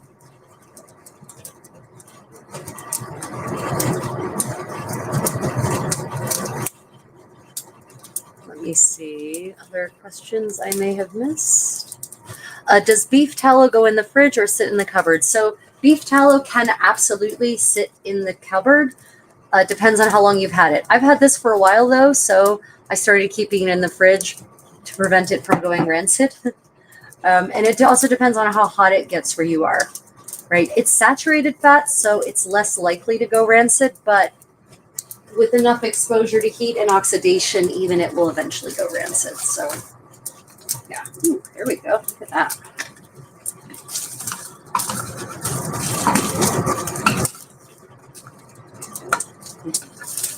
You know what? I just realized that one of the kitchens from the 15th century in its inventory were tongs. And I bet it would be much easier to turn this with tongs than with this lovely hand-turned spatula that I have. Yeah.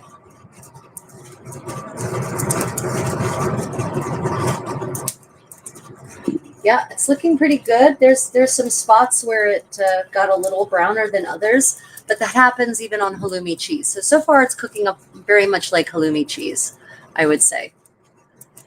Yeah. Oh, University of Oregon, not Oklahoma. Sorry, Ashley. I should have realized that. Also, I can feel that there is some coagulation happening from the heat, right? That's actually causing the proteins to coil up more tightly and therefore to condense. So I can feel that firmness setting in. But also it's getting firmer and yet also a little bit softer. It's kind of a weird, more flexible actually. So it's an interesting thing that's happening here. And it's funny because the recipes just say fry till it be enough. And you're like, okay, well, what does that mean? Thank you, cooks of yore. You suck, right? So let's see what happens.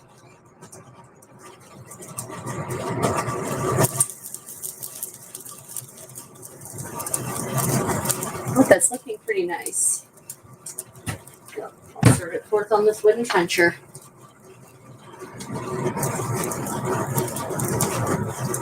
Okay, I think that's looking pretty good. This is definitely not something that needs to take long.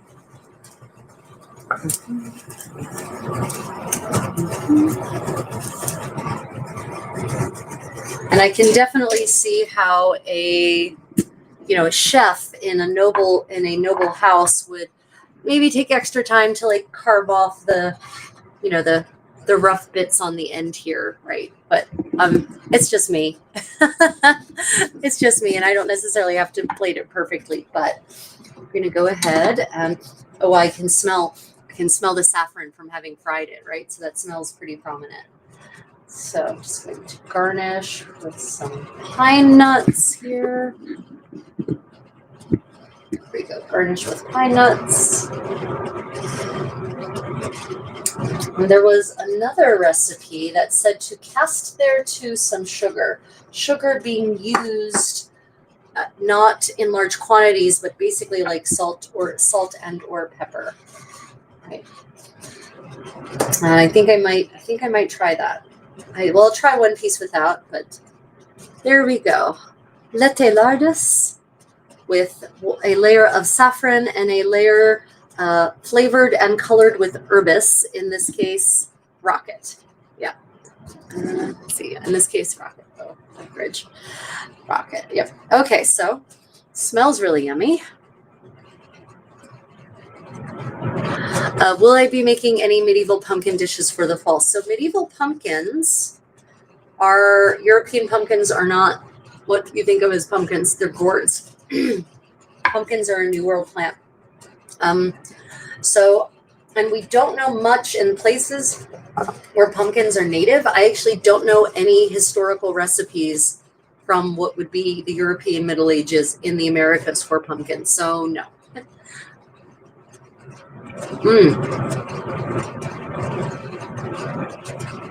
Yeah. It's very tasty. The spices that I added to it are present, but not overwhelming.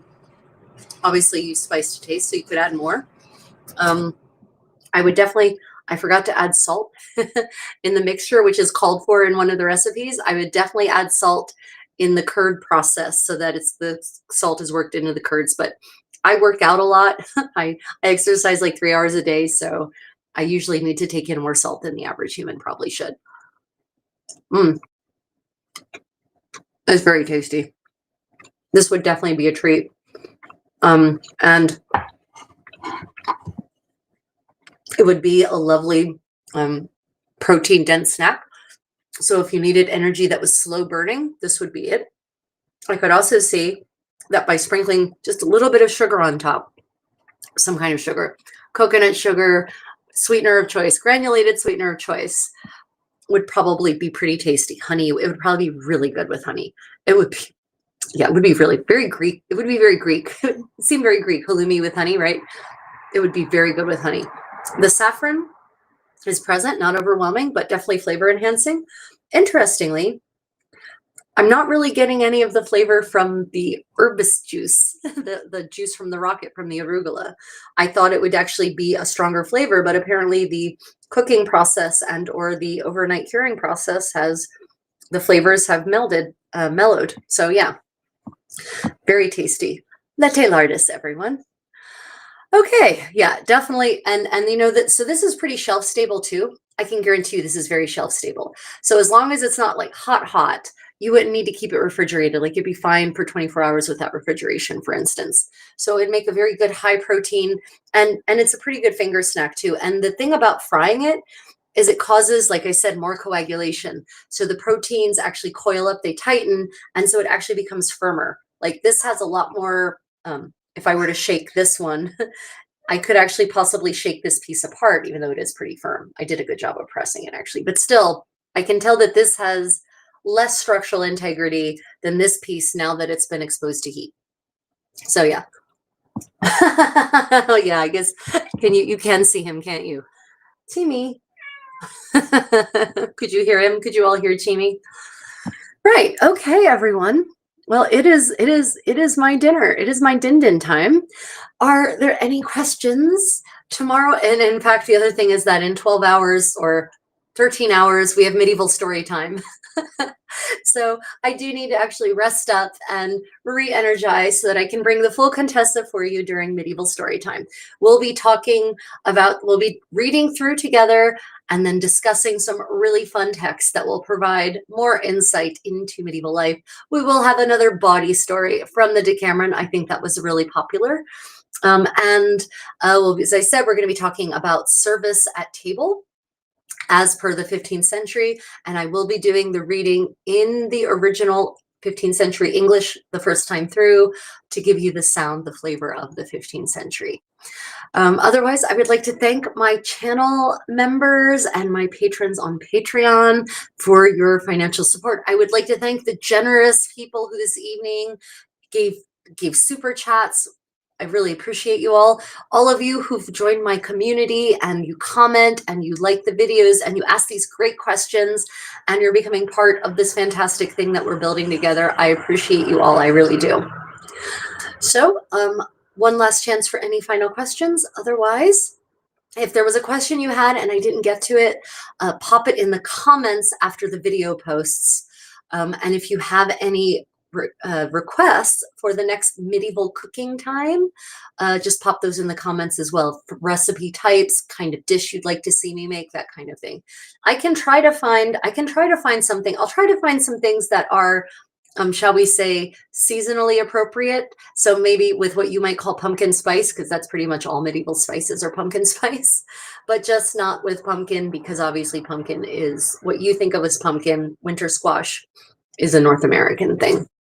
So yeah, thank you all. Have a lovely morning, afternoon, evening, middle of the night, wherever you all are. Until next time, I'm the Contessa, and may your adventures be creative. Good night, everyone.